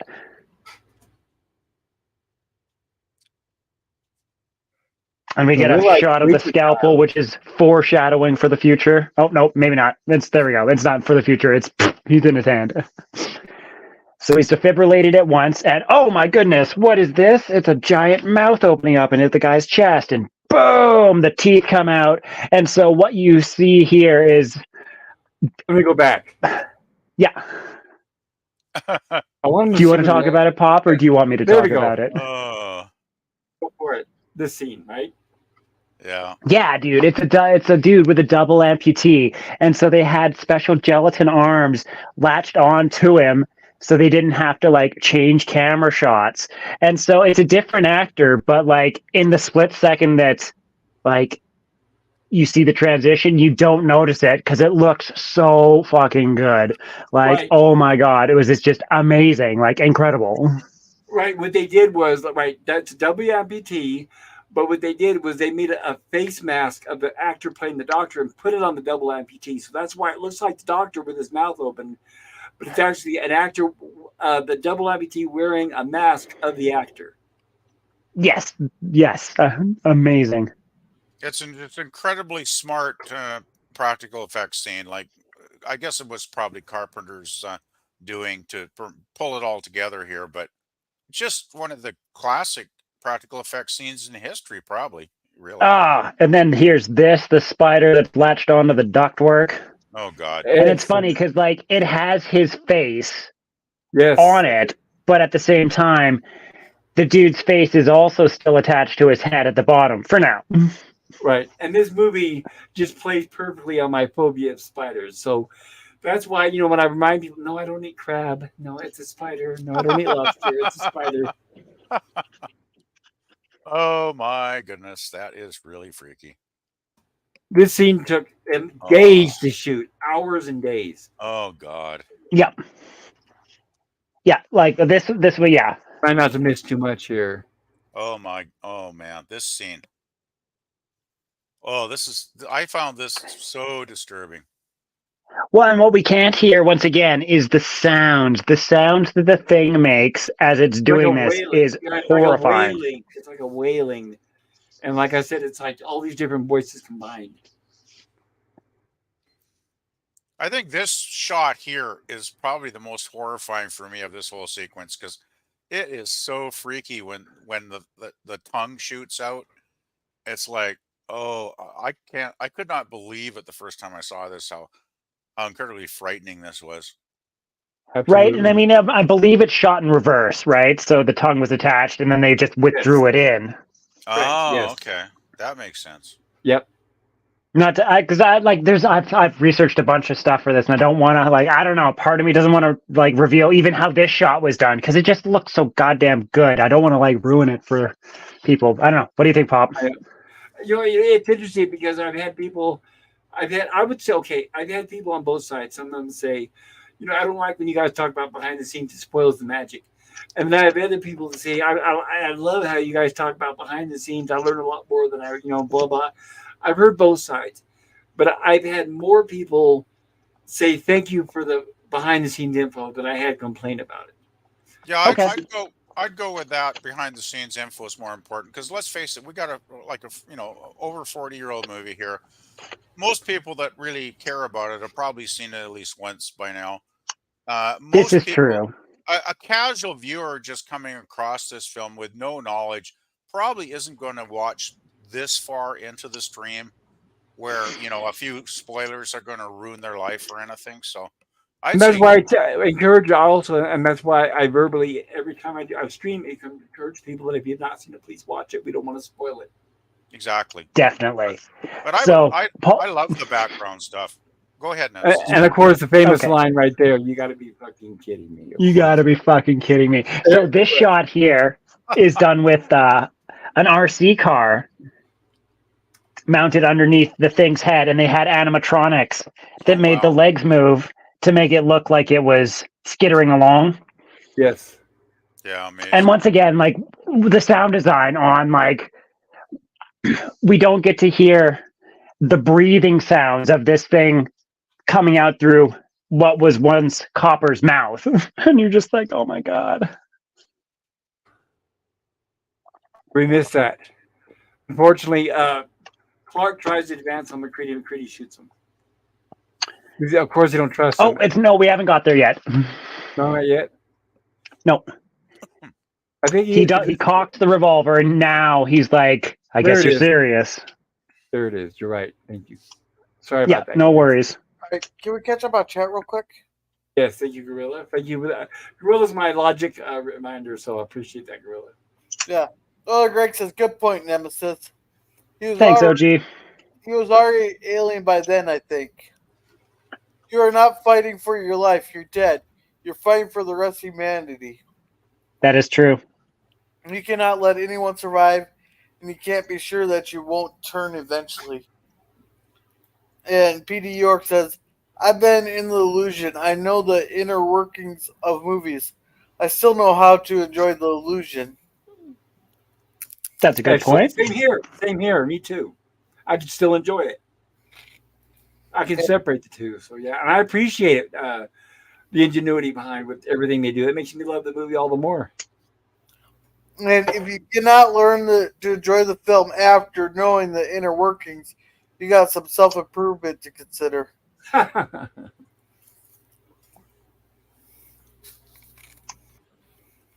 that it? Yep. I believe that's it. All right, here we go. Without further ado. And then we missed it, but yep, Clark got shot in the head. Tried to bum rush him, and it didn't work. So now he's stripping wire because he's going to burn it, as we're going to see here with the flamethrower, and we're going to do a little test on the blood. And they're going to take a blood sample from each person. And of course, the doctor says, don't you want me doing that? But no, they're going to have him tied up for now.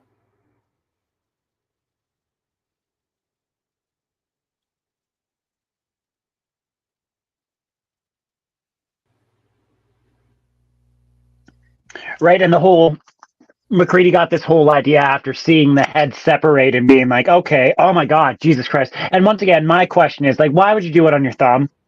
Like, out of all the places that you could draw blood from, like, why would you cut your thumb with a scalpel like that deep and just be like... And right on a nerve ending, right? Ew. Oh, dude, right? I'm like, man, I use that thing for everything. Like, I'm like, man, Thumbs down. I'm very silly.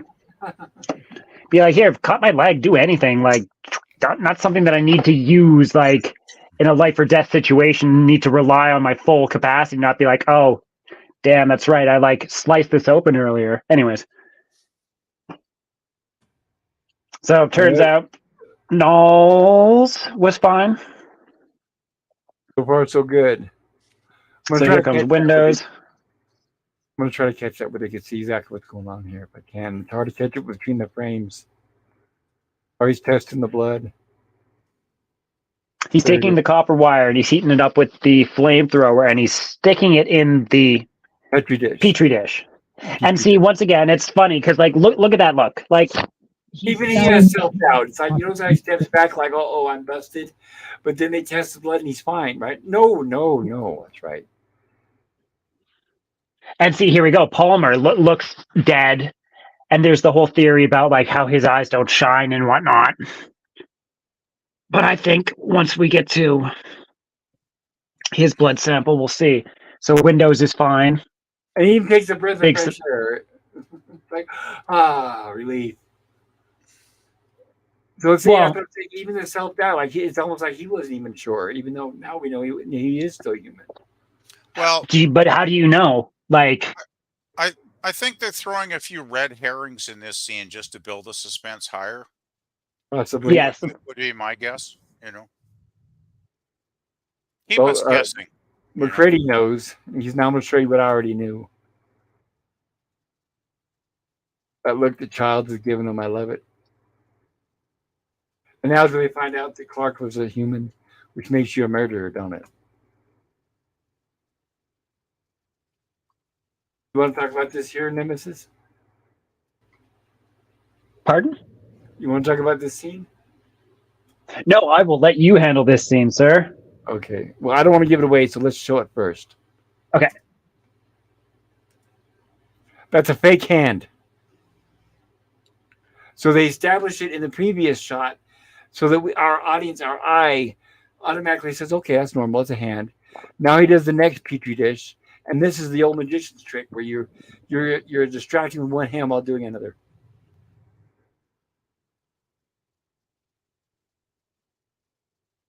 And that's how there's the fake hand. There's the fake hand. Yeah. Right. So this is a scene where we already have the hand, but notice it's a neutral test, so everything's fine. But our eye already saw the hand. And here's where he said that was Clark was human. Now that makes you a murderer, don't it? And now Palmer.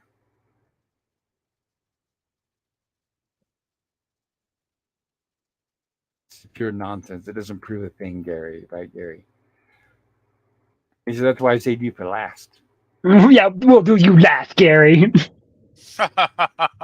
And so they do that little bit of drama, and what we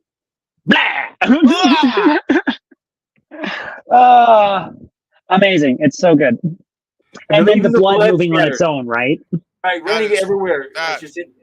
That's freaky. That's very so now freaky. It tells us even on a cellular level, all this thing wants to do is escape and hide. Well, which also says that each one of those blood droplets is its own monster.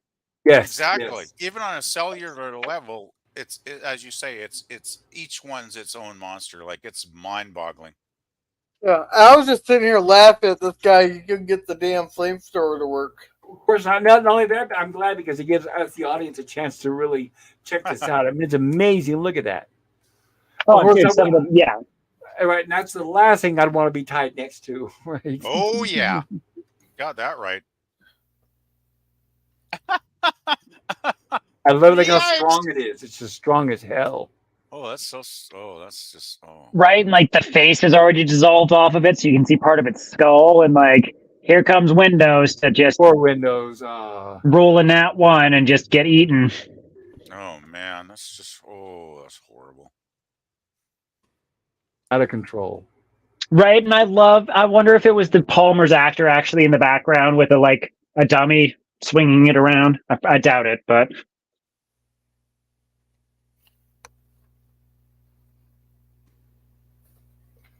Man. And now, of course, we get the homage to the 1950s version. Yes, perfect. Yes. And they throw a grenade out and boom. Which, once again, to me, considering we just saw each blood run away, like they just created like thousands more little things, right? Yep. So that's what they're talking about with the impossibility of stopping a creature like this. Well, the only way I think you might possibly stop it is if she just like drop nuclear bombs on the entire area, and even then some, like Even then, you spread might it out scatter really it. wide. But I mean, I don't know. Maybe that would spread it worse. I don't know. I think the only way to stop it, if I had to, it would be somehow try to bury it in all that ice and deep enough where it can't get out, and nobody will ever find it. Either that Possibly. or vaporize it literally down to the cellular level. Just it has to all be gone. It just has to. Or There can't be any trace left of it. Or the old plot, put it in a rocket ship of some kind and just send it into space, right? If you have that all I mean, ready to well, go. we can talk about that argument in a little bit, actually. Yes. I go with the old Oh, fat. this is a great line right here. This is where the audience just busted out laughing because this is the relief we needed out of this tense scene. For Gary, the whole time. They should go with the old McCarthy plan. What's that? Just nuke everything within 50 miles of it. Right, we'll show that on. That's what I'm saying is, and we'll cover that when we do a Return of the Living Dead. Will a nuclear bomb alleviate the problem? Who knows? Yeah, well, that's McCarthy's plan during the Korean War. Is why he got relieved of duty was he wanted to nuke the entire Chinese-North Korea border to stop the influx of Chinese soldiers coming into Korea. He wanted to drop 32 bombs along that border. Oh, that'll definitely work. Yeah, they're like, this is nuts. This is nuts. This guy's nuts. We got to get him out of here. Right. Well, it definitely would have stopped them, but it probably would have started a lot of other shit, right?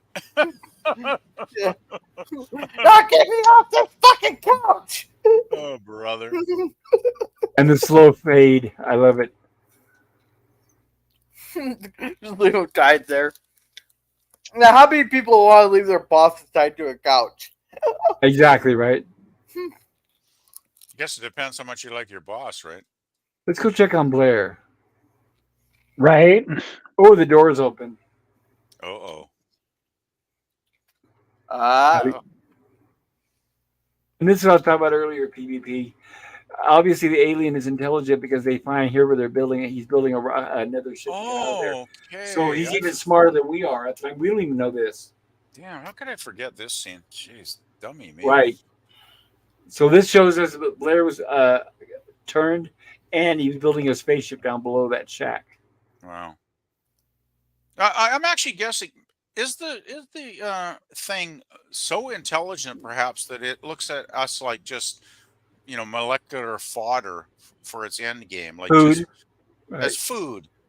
And because I'm thinking anything intelligent enough to build a spaceship advanced enough to take off and go through the galaxy, why didn't it try and communicate and say, "Hey, you guys want to help me build my spaceship, and I won't eat you"? Maybe it needs to eat them to out survive. there, right? Of course, that Right, the movie wouldn't happen. So Well, it twofold. Maybe it needs to absorb in order to survive, and maybe it knows that they're like a vampire. It knows they're going to realize what it is eventually, right? Yeah. Well, of course. I mean, that's not going to be part of the story. I realize that, but it was just a thought I had. It's like, if this thing's so intelligent, why didn't it try the peaceful approach first? But as you say, maybe it just needs to constantly feed to stay alive, right? Possibly, and maybe it's incapable of communicating with us. Oh, that's It would have to take a human form and complete it first. But even that we've seen that, and all it wants to do is attack, kill, and get out of there. It just wants to constantly keep moving from location to location. Maybe it has no verbal language. Any place but here, like you're saying, where did it want to go? Any place but here. Well, it doesn't probably doesn't have a universal translator like on Star Trek either, right? So that kind of makes sense. Yeah. Well, it was obviously going somewhere when it crashed here, so... Yes, and it might be thousands of years advanced ahead of us. So maybe it looks down on us like ants. Yeah, quite possible.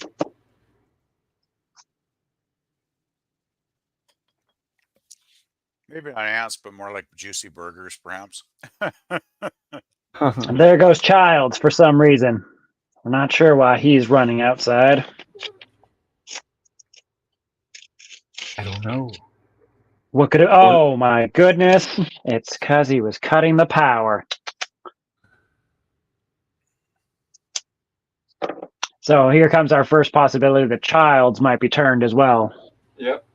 And they're going to freeze together if they don't do something. Or they're going to freeze if they don't do something. You got to burn the place down. That's right, because he's like, everyone's like, well, why don't we just let it freeze to death? And he's like, well, that's what it wants, man. It was literally frozen beforehand, and it's going to freeze again, and then the rescue team's going to show up, and it's going to assimilate with them, and it's going to go and infect humanity. Yep. We need to stop this now.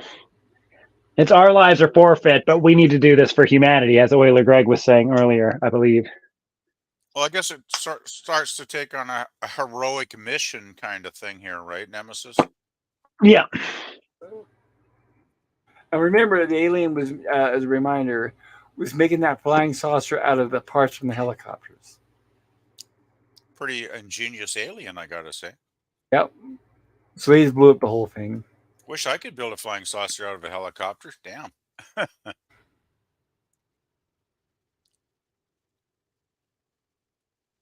Now they're going throughout the place, setting it on fire.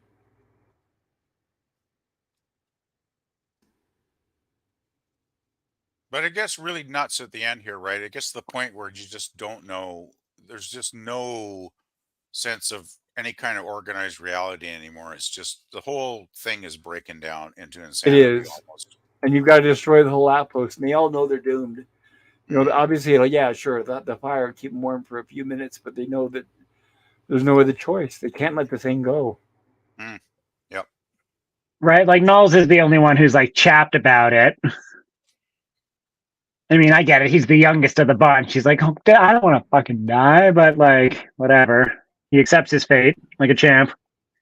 Yep. And then Gary probably has coming up here where he's all like, oh, my goodness, my flashlight. Why is my flashlight not working? Nope, I mean, we're not quite at that point yet. Whoops. Maybe you forgot to change the batteries? Here. Good God, does this look painful? Does it look good? Now, and I've got to mention something, too. Wilford Brimley is, a.k.a. Blair, the actor. The doctor is the one sticking his hand, obviously, in Gary's face. He's just simulating him, right, guys? So that's Yes. Blair, right? You got that? Yep. Okay, I saw an interview with Wilford Brimley, and they were talking about this movie. This is like 20 years later. So this is like around the year 2000, whatever. I saw the interview. And they were asking, they said, you know, and they were talking about, they were going off on how wonderful this movie is. And he goes, yeah, it was okay. It was to him, to Wilford Brimley, it was like, yeah, just another role in his career. And they said, yeah, but the scene, and they said, we want to talk about specifically where you had your hand in the actor's face and the makeup where it looked like it was simulated into the cheek, all this kind of crap, whatever. And they said that had to be horrific. That had to be fascinating when you shot that scene. What was going through your mind when you were doing that? And he said, I was just thinking about my laundry I had to do later. Yeah, probably. True story, yes. There you go. The face of a man thinking about his laundry. Right. I can totally relate to that, guys, to be honest. On the last scene there. Yeah. On that scene there where they just grab your face like that. I always hated that when the old ladies would grab my face like that when I was the young old lad there. And you go, oh, you are just a kid's most adorable thing. Yeah, right. It reminded me of it. It's like, right, you're so cute, little boy. They're squeezing your cheeks like of ice. Oh, so you know exactly what I'm talking about. Yeah, I want to kick him in the crotch.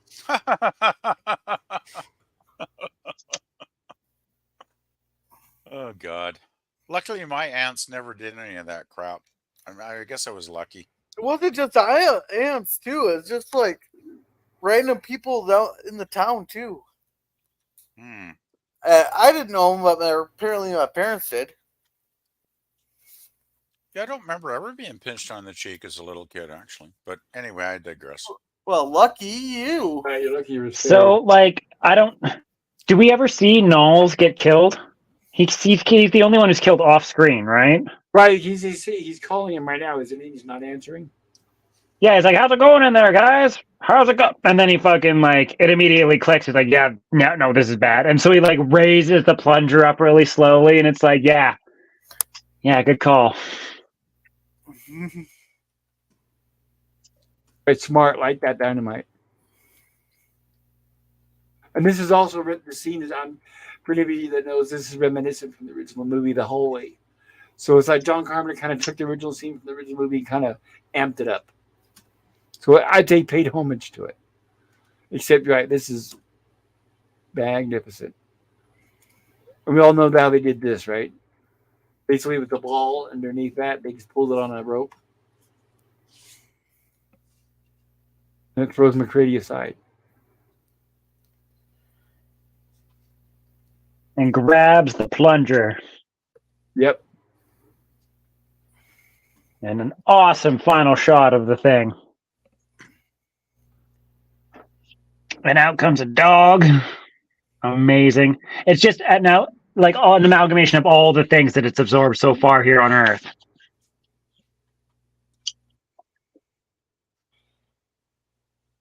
Look at that. And you can even see the actor back there, the one with the red hair. I can't. Bennings. Yes. All right, now we're getting some excellent explosions there. There you go. And they did. John Carpenter said they actually did blow up because this set was built for the movie, and of course they knew they had one take. So yeah, they actually blew up the set. Well, why would you? It reminds me like that explosion in the Road Warrior where they blew the city up, right? They had the fuel. It's like fantastic. I love it. Practical effects when they just say, "Fuck it, we're gonna blow the shit out of everything," and they do it. Well, it's the same thing in like Enterprise. There, you can tell the exact episode that they told them that they could start beating on the Enterprise model. And they went, all right, so here comes Childs. You're the only one who made it. Not the only one, apparently.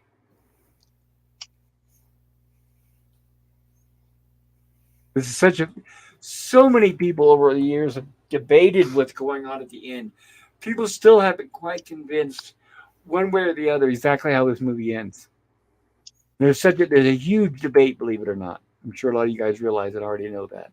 Yeah, I think. Sure. I think I've heard the theories. Yeah. The big one right now is that, of course, we see that giant breath come from McCready, and there doesn't seem to be any breath coming from Childs. Good point.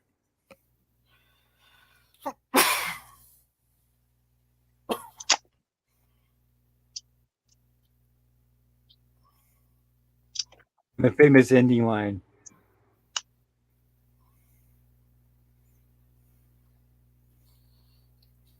See what happens. We didn't catch it in the frame, I guess. Let's just sit here for a while and see what happens. And he passes him the drink. That is very creepy, the ending, though. It's like, as you say, the breath thing. And it's like, what are they going to wait for? They got no communication system. They can't contact the world. They can't ask anybody to rescue them. Nope. It's like they didn't get any message out, so nobody's coming. Yeah, so the only thing they're going to wait for is death, basically. I think. Yeah, that's what he said. Right. Let's just which is exactly what the thing is hoping for when you think about it. Yeah. Just rest until somebody comes along, because obviously in the spring they're going to come to check on the outpost. So you'd think after a certain amount of months, when they didn't get any communication, they might send a rescue team or something, right? Well, they did establish that every winter there's a point where all the radio signals get lost, so they're expecting to get blocked because of the weather. So that's to be expected. So, I can see that. Right. So the team that comes to check on them is going to be a scheduled type thing. It won't be an emergency. Yeah, probably. And then they'll be in real trouble because they won't know what they're facing. Yes, they won't be expecting it, which is exactly what the thing knows. Excellent casting, all the wonderful cast, all of them. You know, it's such a dark ending, and with such a possibility of a sequel. I'm almost surprised that John Carpenter never developed a script where the thing might have gone out into the world and started assimilating on a mass scale. I mean, I'm Well, just it's because remember this is like I mentioned. I don't know if it was before you got here, but the way Universal treated him on this, because Universal didn't understand it, he was bitter, yeah. and he still is to this point. So it is right. Uh, They ruined any possibility of that, well, unfortunately. that sucks because I think I could have been fascinating, like when we were talking about how the world could be assimilated in 3 years earlier on in the stream tonight. And that could have been a really interesting story. I mean, sure, if John Carpenter had, had developed a script and, got, himself and maybe other people involved to develop the screenplay, I think it could have been a fantastic film. I mean, it had potential, right? At least I wouldn't mind seeing more of the story done right with the right people. with the same special effect quality. Uh Yeah. huh. But just like I talked about Oh, Jurassic well. Park, I'm still waiting for the dinosaurs to rampage the cities. I'm not getting that yet. Yeah. Yeah. Well, And that had what 200 different sequels or however many. I don't know how oh, many really? Jurassic Parks and how many Jurassic Worlds were there. I Too lost many. count. Too many. Hey, didn't tell one of the Jurassic Worlds they did Rampage the City? That was Jurassic Park 2. The Uh, Lost World and with even the then it was only Tyrannosaurus Rex in San Fran. right and San Diego. And how long did that scene last? Maybe 20 minutes, 30 minutes out of the whole movie. No, but I thought one of the Worlds did that too. World of But, World, yes. I'm talking about Jurassic Park with the dinosaurs. oh, Yeah, they always seem to be going back to that island. Always back to that island. I'm like, oh my god, come on, people. Anyway, well, they want to study his fuck up. okay. So reminder everybody, if you haven't done so, please vote in the poll in the chat. Let us know what you think about this movie, or what you think about our coverage and how we dealt with the movie. I welcome all opinions. You can also vote in the chat if you'd like. If you want to put a B, C, or D in the chat. And but before we do that, let's get caught up on the chat. How about that, Gorilla? Would that be okay? There's not too many chats here. All for PD York. They said, yeah, that's it.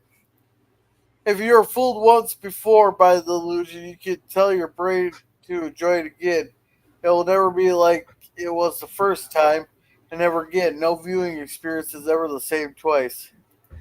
Ah, you can say True. True. it's shit. All right, we're all caught up. Okay, so then that means it is time to listen to my esteemed fellow panelists. And I want you guys, I'm going to go around clockwise. And let's start with my good buddy Gorilla here. Let me pull it out solo layout. Gorilla, tell us what you think about this movie. Give us your grade, and then tell us about your channel if Oh, you you'd like. got better pictures than what I had when I could watch it. You know, I'm gonna have to watch this again because it's like first time I watched it, I was like kind of tuned in and tuned out. You know, Uh-huh. like I'm gonna have to watch this again. Sorry to hear that. Did you watch it on your phone? I had to. Oh. The Oh. pain. Like Dr. Smith would say, the pain. The pain. The pain. It's either I watched it on my phone or I wouldn't have had Oh. time to watch it at all. I know. See, Yeah, I Mike, know. I But get it, still, Gorilla. I'm just I saying. get it. I know, Gorilla, but I'm just saying it is ruining the experience for you. You don't have a Try TV, try and rewatch on a good sized screen. It makes a at big least on the difference, bro. computer, maybe. Yeah, maybe. I On the wasn't computer. I wasn't home. No, but Just try to rewatch find the again. time to watch it when you're at home. It'll be That's all worth I'm it. saying. It'll be worth it. Yeah, because it's really ruining it for you. You're missing a lot of the experience. I'm just saying, try to watch it when you're at home if you can. Well, it's been a busy month. That's why I've been canceling streams. But anyhow, I'm gonna watch it again sometime. Maybe I don't know when. I'll have to find some time there. But the special effects you showed me was pretty cool and all that. I'm Well, gonna get. what about if you do a watch party of these movies before we do the? I don't know. Go ahead. Sorry. I still have to find the time to do the watch party. Okay. Like I wasn't even home until after 7 tonight. Okay. So Yeah, No worries, girl. We just all want you experience the full enjoyment of those great practical effects, because you really need to see them on a decent sized screen to really, Mm. appreciate how great Well, they are. not only that though, when you're watching a horror movie, you're not going to build in any suspense horror. There's no, it's not scary, none of that stuff. If you're watching it on a phone, you're just 90% of the experience is just going out the window, unfortunately. But anyway, continue I'm with just happy your you got to watch it, buddy. right. Yeah, continue with your rating, Gorilla. so I'm gonna give it a B, but I'll probably rewatch this again. Maybe my grade will change, but it's just like one of those kind of half in, half out of it half the time. Some of it's like, and maybe it's because also the copy I had was also real low volume compared to other stuff I listen to on a daily basis. So that might have been part of it. Okay, that's cool. Could be. Final grade is a B. Yeah. Okay, tell us about your channel. Well, I do lots of shorts. I just uploaded one here not too long ago. Going stuff and He's got some great cooking videos, guys. The guy that knows how to barbecue. My good, I get hungry and I'm just salivating whenever I watch your shorts about the cooking. Hey, Pop, remind me to send you the one with stuffed pasta shells. My kid loves that one. Oh, those are delicious. Oh, that sounds like a good idea. Yeah, I got the recipe in there, and then in the directions it tells you the baking there. Very cool. I appreciate it. Yeah, and then we do have Babylon 5 on Saturdays. And then Sunday we are watching. I gotta do a poll in the chat. I might do a poll, or I might just pick something. I don't know. It's our I miscounted the Sundays in October. Oh, I did the same thing with my Tuesdays. So yeah, I understand. Yeah. So then Friday we will be doing the Waltons. It'll just be later in the night. Actually, that'll work out great, Gorilla, because I have an appointment around 3:30 in the afternoon, and you usually go on at 5. So if you go on later, that'll be perfect, man. Yeah, it'll probably be about 6 o'clock because it's just one of those. It's our last week, so for crunch time. So yeah, that should work out well then. Then that's pretty much it. Then maybe the week after we'll start getting back to Justified, and I'm gonna do a lot more. I'm gonna do more open panels and open topic stuff. Good idea. That's always fun. Thank you, Gorilla. I appreciate that. And thank you for joining us tonight. I really appreciate you helping me out with the chat as well, as usual. Yeah. Good job. And all right, my good friend, Nemesis of Eden, it is your turn. Tell us what you think about this movie. Give us your rating. And if you'd like to share your channel. Oh, this is easily an A+ movie for sure. Almost probably S tier. Like, this is a movie that I hold in extreme high regard. Like, the best practical effects I've ever seen in a horror movie, if not any movie, really. Like, it's been incredibly influential on me just from like seeing it. I was so scared of just seeing like pictures of it on the like going into the movie store and picking up the VHS and looking at it, like, and I'm glad now over time that I was able to watch it. Like, it's just incredible. Like, the sound is amazing, the sound design is amazing, the music is amazing, the set design's good, the suspense, like, it's fantastic. There's not much that I can think of that really I hold negatively against the film. Yeah, it's fantastic. Like, 10 out of 10, 100%. If you haven't seen it, please watch it. And if you haven't seen it and somehow made it all the way to here, like, kudos to you. Ruin it. Yes, I hope you didn't ruin it. No, well, for sure. As for my channel, I do gaming. I do shorts on other various things that pop into my mind. Yeah, and if you would like to, please subscribe. I would love to have you there. And yeah. Absolutely. Thank you to everyone who's up. Sorry, Bob, go ahead. Oh, I was just going to thank everyone for being here. Yes, go ahead. thank you all for being here and watching the movie and being in the chat. And to all those on the rewatch, thank you so much. I appreciate it. Yes, and there is a link to Nemesis of Eden's channel down in the description. Thank you, Bob. Oh, thank you. It's my pleasure. And it's my pleasure being here, buddy. I always enjoy being here with you. Yeah, it was great. It was so fun tonight. Okay, so next up in the spotlight, good old buddy PvP. Tell us what you think about this movie. Give us a rating if you'd like, and if you'd like to share anything about your channel. Well, I pretty much agree with Nemesis. This is like A plus, A plus, into infinity kind of thing. Yes. It is just such a perfect movie. The practical effects I don't think have ever been topped in any other film. The set design, the sound design, everything, the entire design in this film is pretty much spot on. I can't. Well, okay. When I was going to art school, might be sidetracking a bit, but when I was going to art school, as a young person that didn't know a lot, and I learned a lot at 4 years of college. The one thing sticks in my brain, constantly is the definition of a masterpiece. And the definition is you can't add anything to it and you can't take away anything from it. And that is what a masterpiece is. And this film is indeed a masterpiece. And I love this film so much.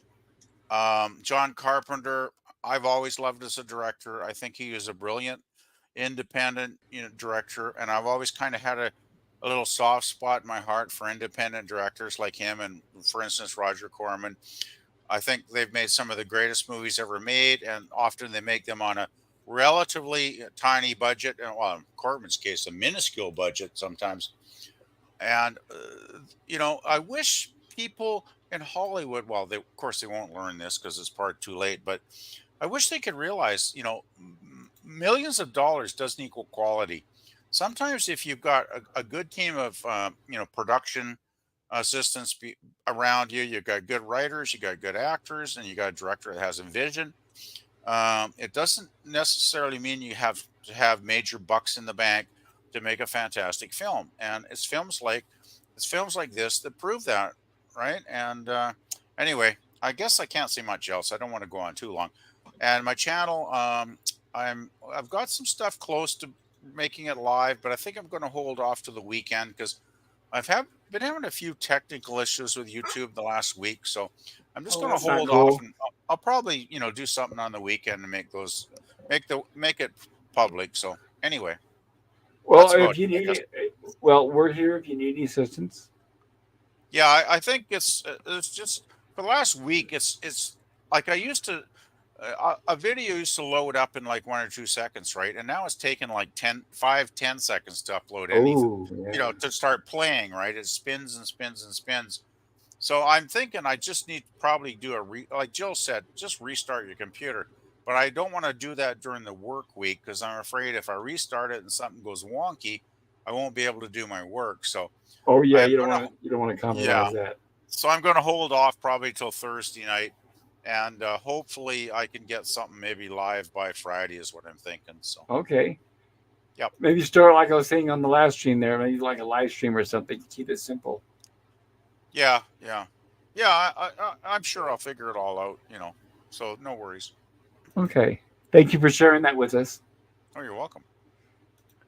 And I don't know what I can say that hasn't already been said, but I'm going to start off with saying that we wouldn't have what we saw without the great John Carpenter. The man obviously studied Alfred Hitchcock. And another thing that this movie has that is sort of lacking on top of the great, practical effects and all this we don't see anymore, but is a build up to suspense. You have the dread and the suspense, and they take their time, the long, slow camera shots and the shadows, and you don't know what's going on around the corner. All these kind of things, the patience and everything like that you will never see in these horrible Blumhouse movies and these modern day where things jump out in front of the camera and somebody bangs on the piano, or like I and no offense to anybody out there, but I really, really hated that new It movie where they would show the clown, but it was like they turned into Freddy Krueger with a bunch of special effects, which were obvious CGI. And I don't like it when they show the clown running towards the camera, like, and they just speed up. All they do is speed up the camera, and I don't understand what little teeny tiny mind is behind those effects in these new movies, because they have zero imagination, and it's like all they do is say, "Well, I saw this in a movie once. Let's add that." And I'm really, really sick and tired. This is a small rant. I'll keep it short. Where they show the aliens walking on the ceiling. I'm just so tired of that. We're just skittering along on the ceiling. Please, no more of that, Hollywood. Please, no more of that. I'm tired of it. But yeah, it's so. I want to shout out. It's the pacing of this movie. The thing. If somebody was to say, "How about as far as editing? Did it need any trimming? Any fat?" No. There was nothing. There was not a wasted frame in this movie, and it was never boring. There was never a time.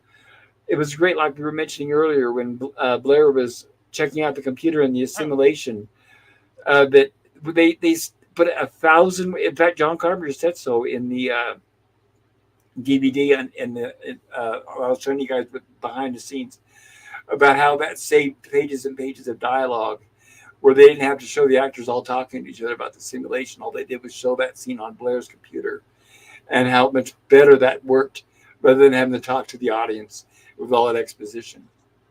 And that's true. It's just like, I mean, the movie, like you guys said, it's perfect in every way.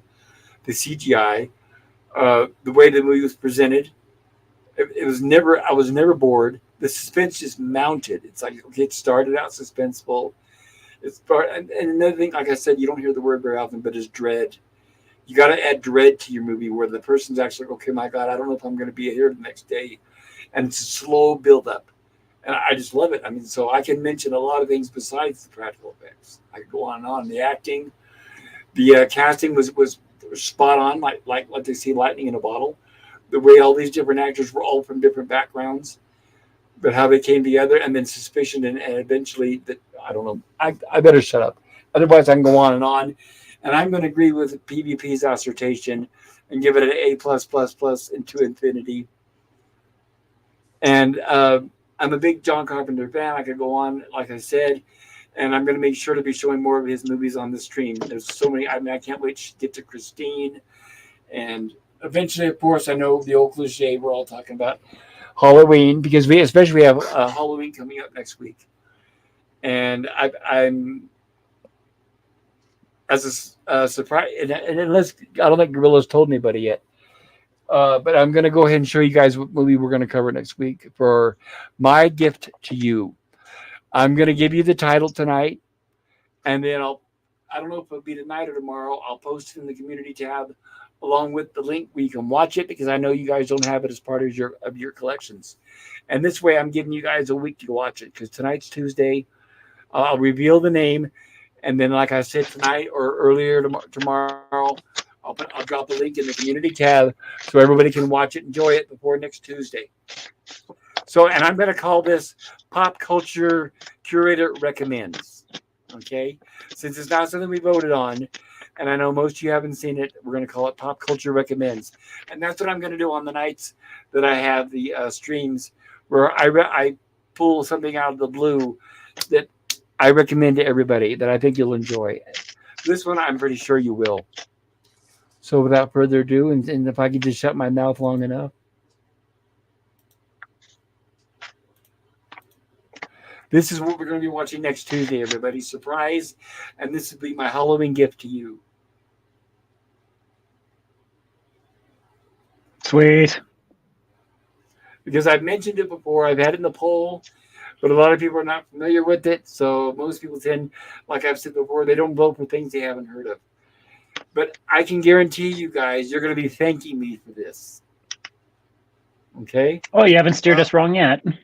If you want to post a link, I'll give it a watch. I have no idea what this movie's about, but yeah, if you want to, which is perfect. That's exactly what I'm hoping for, is to give everybody a nice, pleasant surprise. I will tell you this, without spoilers, okay? This movie is fairly recent. It's not that old, maybe 10, 12 years. But the guy who made this, young guy, something green, I have to look it up. Anyway, he was a big, big fan of the 80s horror movies. So he was a big influence. What influenced him was the practical gore movies like Texas Chainsaw Massacre, Nightmare on Elm Street, Friday the 13th, Halloween, all that stuff. So he was a young guy who appreciated old-fashioned horror. So, and all that, so it's like paying homage to all that kind of stuff, if it makes any sense. Oh yeah, And it has a great, and this movie also has a great cast. Even the cast, he pulls out people from some of those classic movies. I'm trying to keep my lips buttoned. I don't want to give away too much. I want to hopefully surprise you guys with this. Yeah, I think you said enough. Bear in mind there will be humor in it too. So if you can post a link in the community page, I will definitely give it a watch and check it out. It's still early tonight for me. It's 8:30. I'm thinking about I'll post it tonight or tomorrow, but it'll give you guys a week to watch it. Anytime the next couple of days is fine, Pop. Like no hurry. Yep. And then next Tuesday we will cover it, and you guys will tell me, do you agree or do you hate me? So I'll give you guys a week to make up a decision. Well, we might hate the film, but we probably won't hate you. Well, I have confidence. I think you guys will enjoy it. Well, I try to be open-minded and not make assumptions, so I give everything I can a chance, if it's, something that I think might be interesting. So sure, I'll give it a watch. Cool. And now what I'm going to do is, as a reminder, everybody, I hope you voted in the chat. I'm going to go ahead and go in there and end the poll and then share it with everybody. If I can here. About messing it up. All right, now, of course, now I get the hiccups. Uh-oh. Give me a moment here. Pretty good ratings. All right, here we go. Present. Share screen. And here's our results of the poll. Magnificent. We've got 17 votes.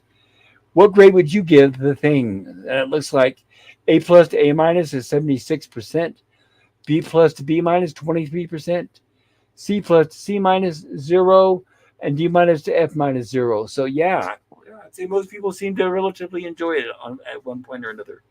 That's excellent. I find that funny. Just the fact that it's 75%, and that's what the likelihood of the original cast being infected was. Right. No, it's close, but it is 76% close. now. 76%. Wow. Thanks, man. Jeez, bro. I'm being nitpicky, but sometimes I can't be. But I get your fine. Point. It is. No, joke's ruined. I'm sorry. Jeez, I'm terribly sorry. No, I can't. It is pretty brilliant that it's so close, actually, though. That's pretty funny, We do have a bunch of chats, though. Sorry, not to interrupt you, PvP. I was just going to... Where's Grilly when we need him? Is he here? Or Grilly, you still awake? I got to interject. Okay. I know it's late for you, Gorilla, so I appreciate it. Welcome, Cam. He says, hello, everybody. Hello, Cam. Hey, Cam. Buddy. I give it a B+. Late comer here, guys. And just throwing some link out. Hello, Lemon. All right, so that's the link to the Writer Brothers. Please check them out. That was PD York, and they do pop culture reviews, that type of thing.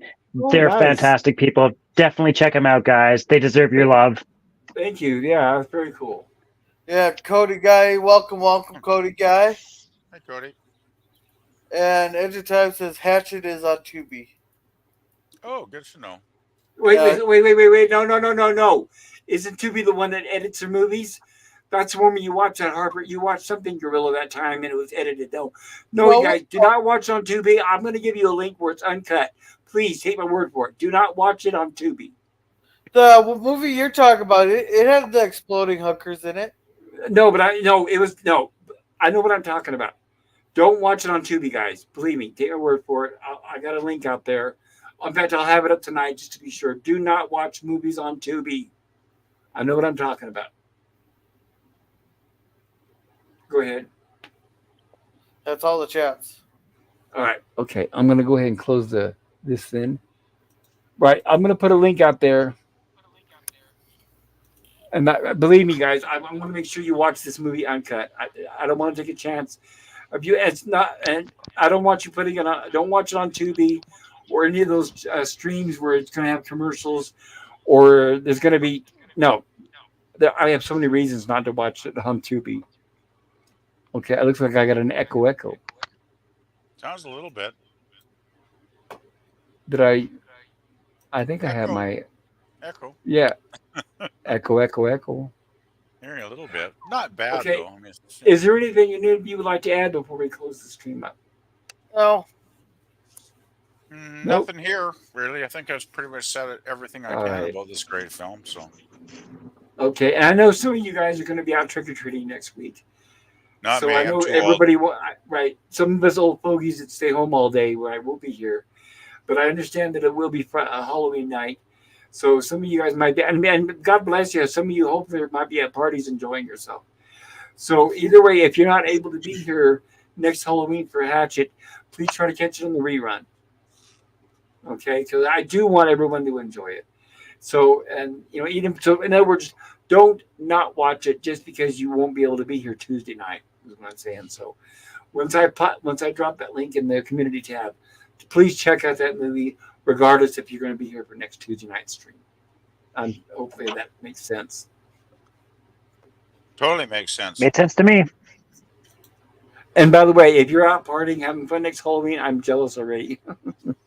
Yeah, I have my Halloween party on Saturday, so that's all behind me now. So I should be able to be there for sure. All right, gotcha. Okay, so I know it's late. Like I said, some of you guys are a few hours ahead of me, and you've got to work tomorrow. And I really appreciate it, especially you, Gorilla, helping me out tonight and staying up late and working these chats. You did a great job as usual. Thank you, everybody. Thank Gorilla, please. Yes, Thanks, Gorilla. Thank you, Gorilla. Oh. You're the king of the chat, man. You're king Well, of the chat. speaking of chat, we got 2 more chats. Okay. There he is. See, that's what he's level-headed, and he never misses a chat. So I love Gorilla for that. Here says Pop only endorses streaming that includes exploding hookers. That always helps. That's my medicine for the week. Yeah, Cam says, "Hey everyone, I'm listening and enjoying the show. Cheers, everyone." Nice. Oh, Cheers, Good. Cam. Scotty was here. Oh, hey, Scotty. Not a Hey, problem. Scotty. Hey, Hi. good to see you there. Good to see you, Scotty. Yeah, good to see you. Sorry you Better late missed than it, never. Scotty. Yeah, we're just getting ready to close it up. I apologize for that, Scotty. He may have been on another stream earlier. Okay, so without further ado, thank you everybody for voting. If you haven't already done so, please consider maybe hitting the like button. And if you haven't subbed, maybe consider that. And I hope you, if you're watching this on a rerun, I hope you enjoyed yourself. And please check out some of the other content on this channel. And if it's late, have a wonderful night's sleep. And if you work tomorrow, please drive safe.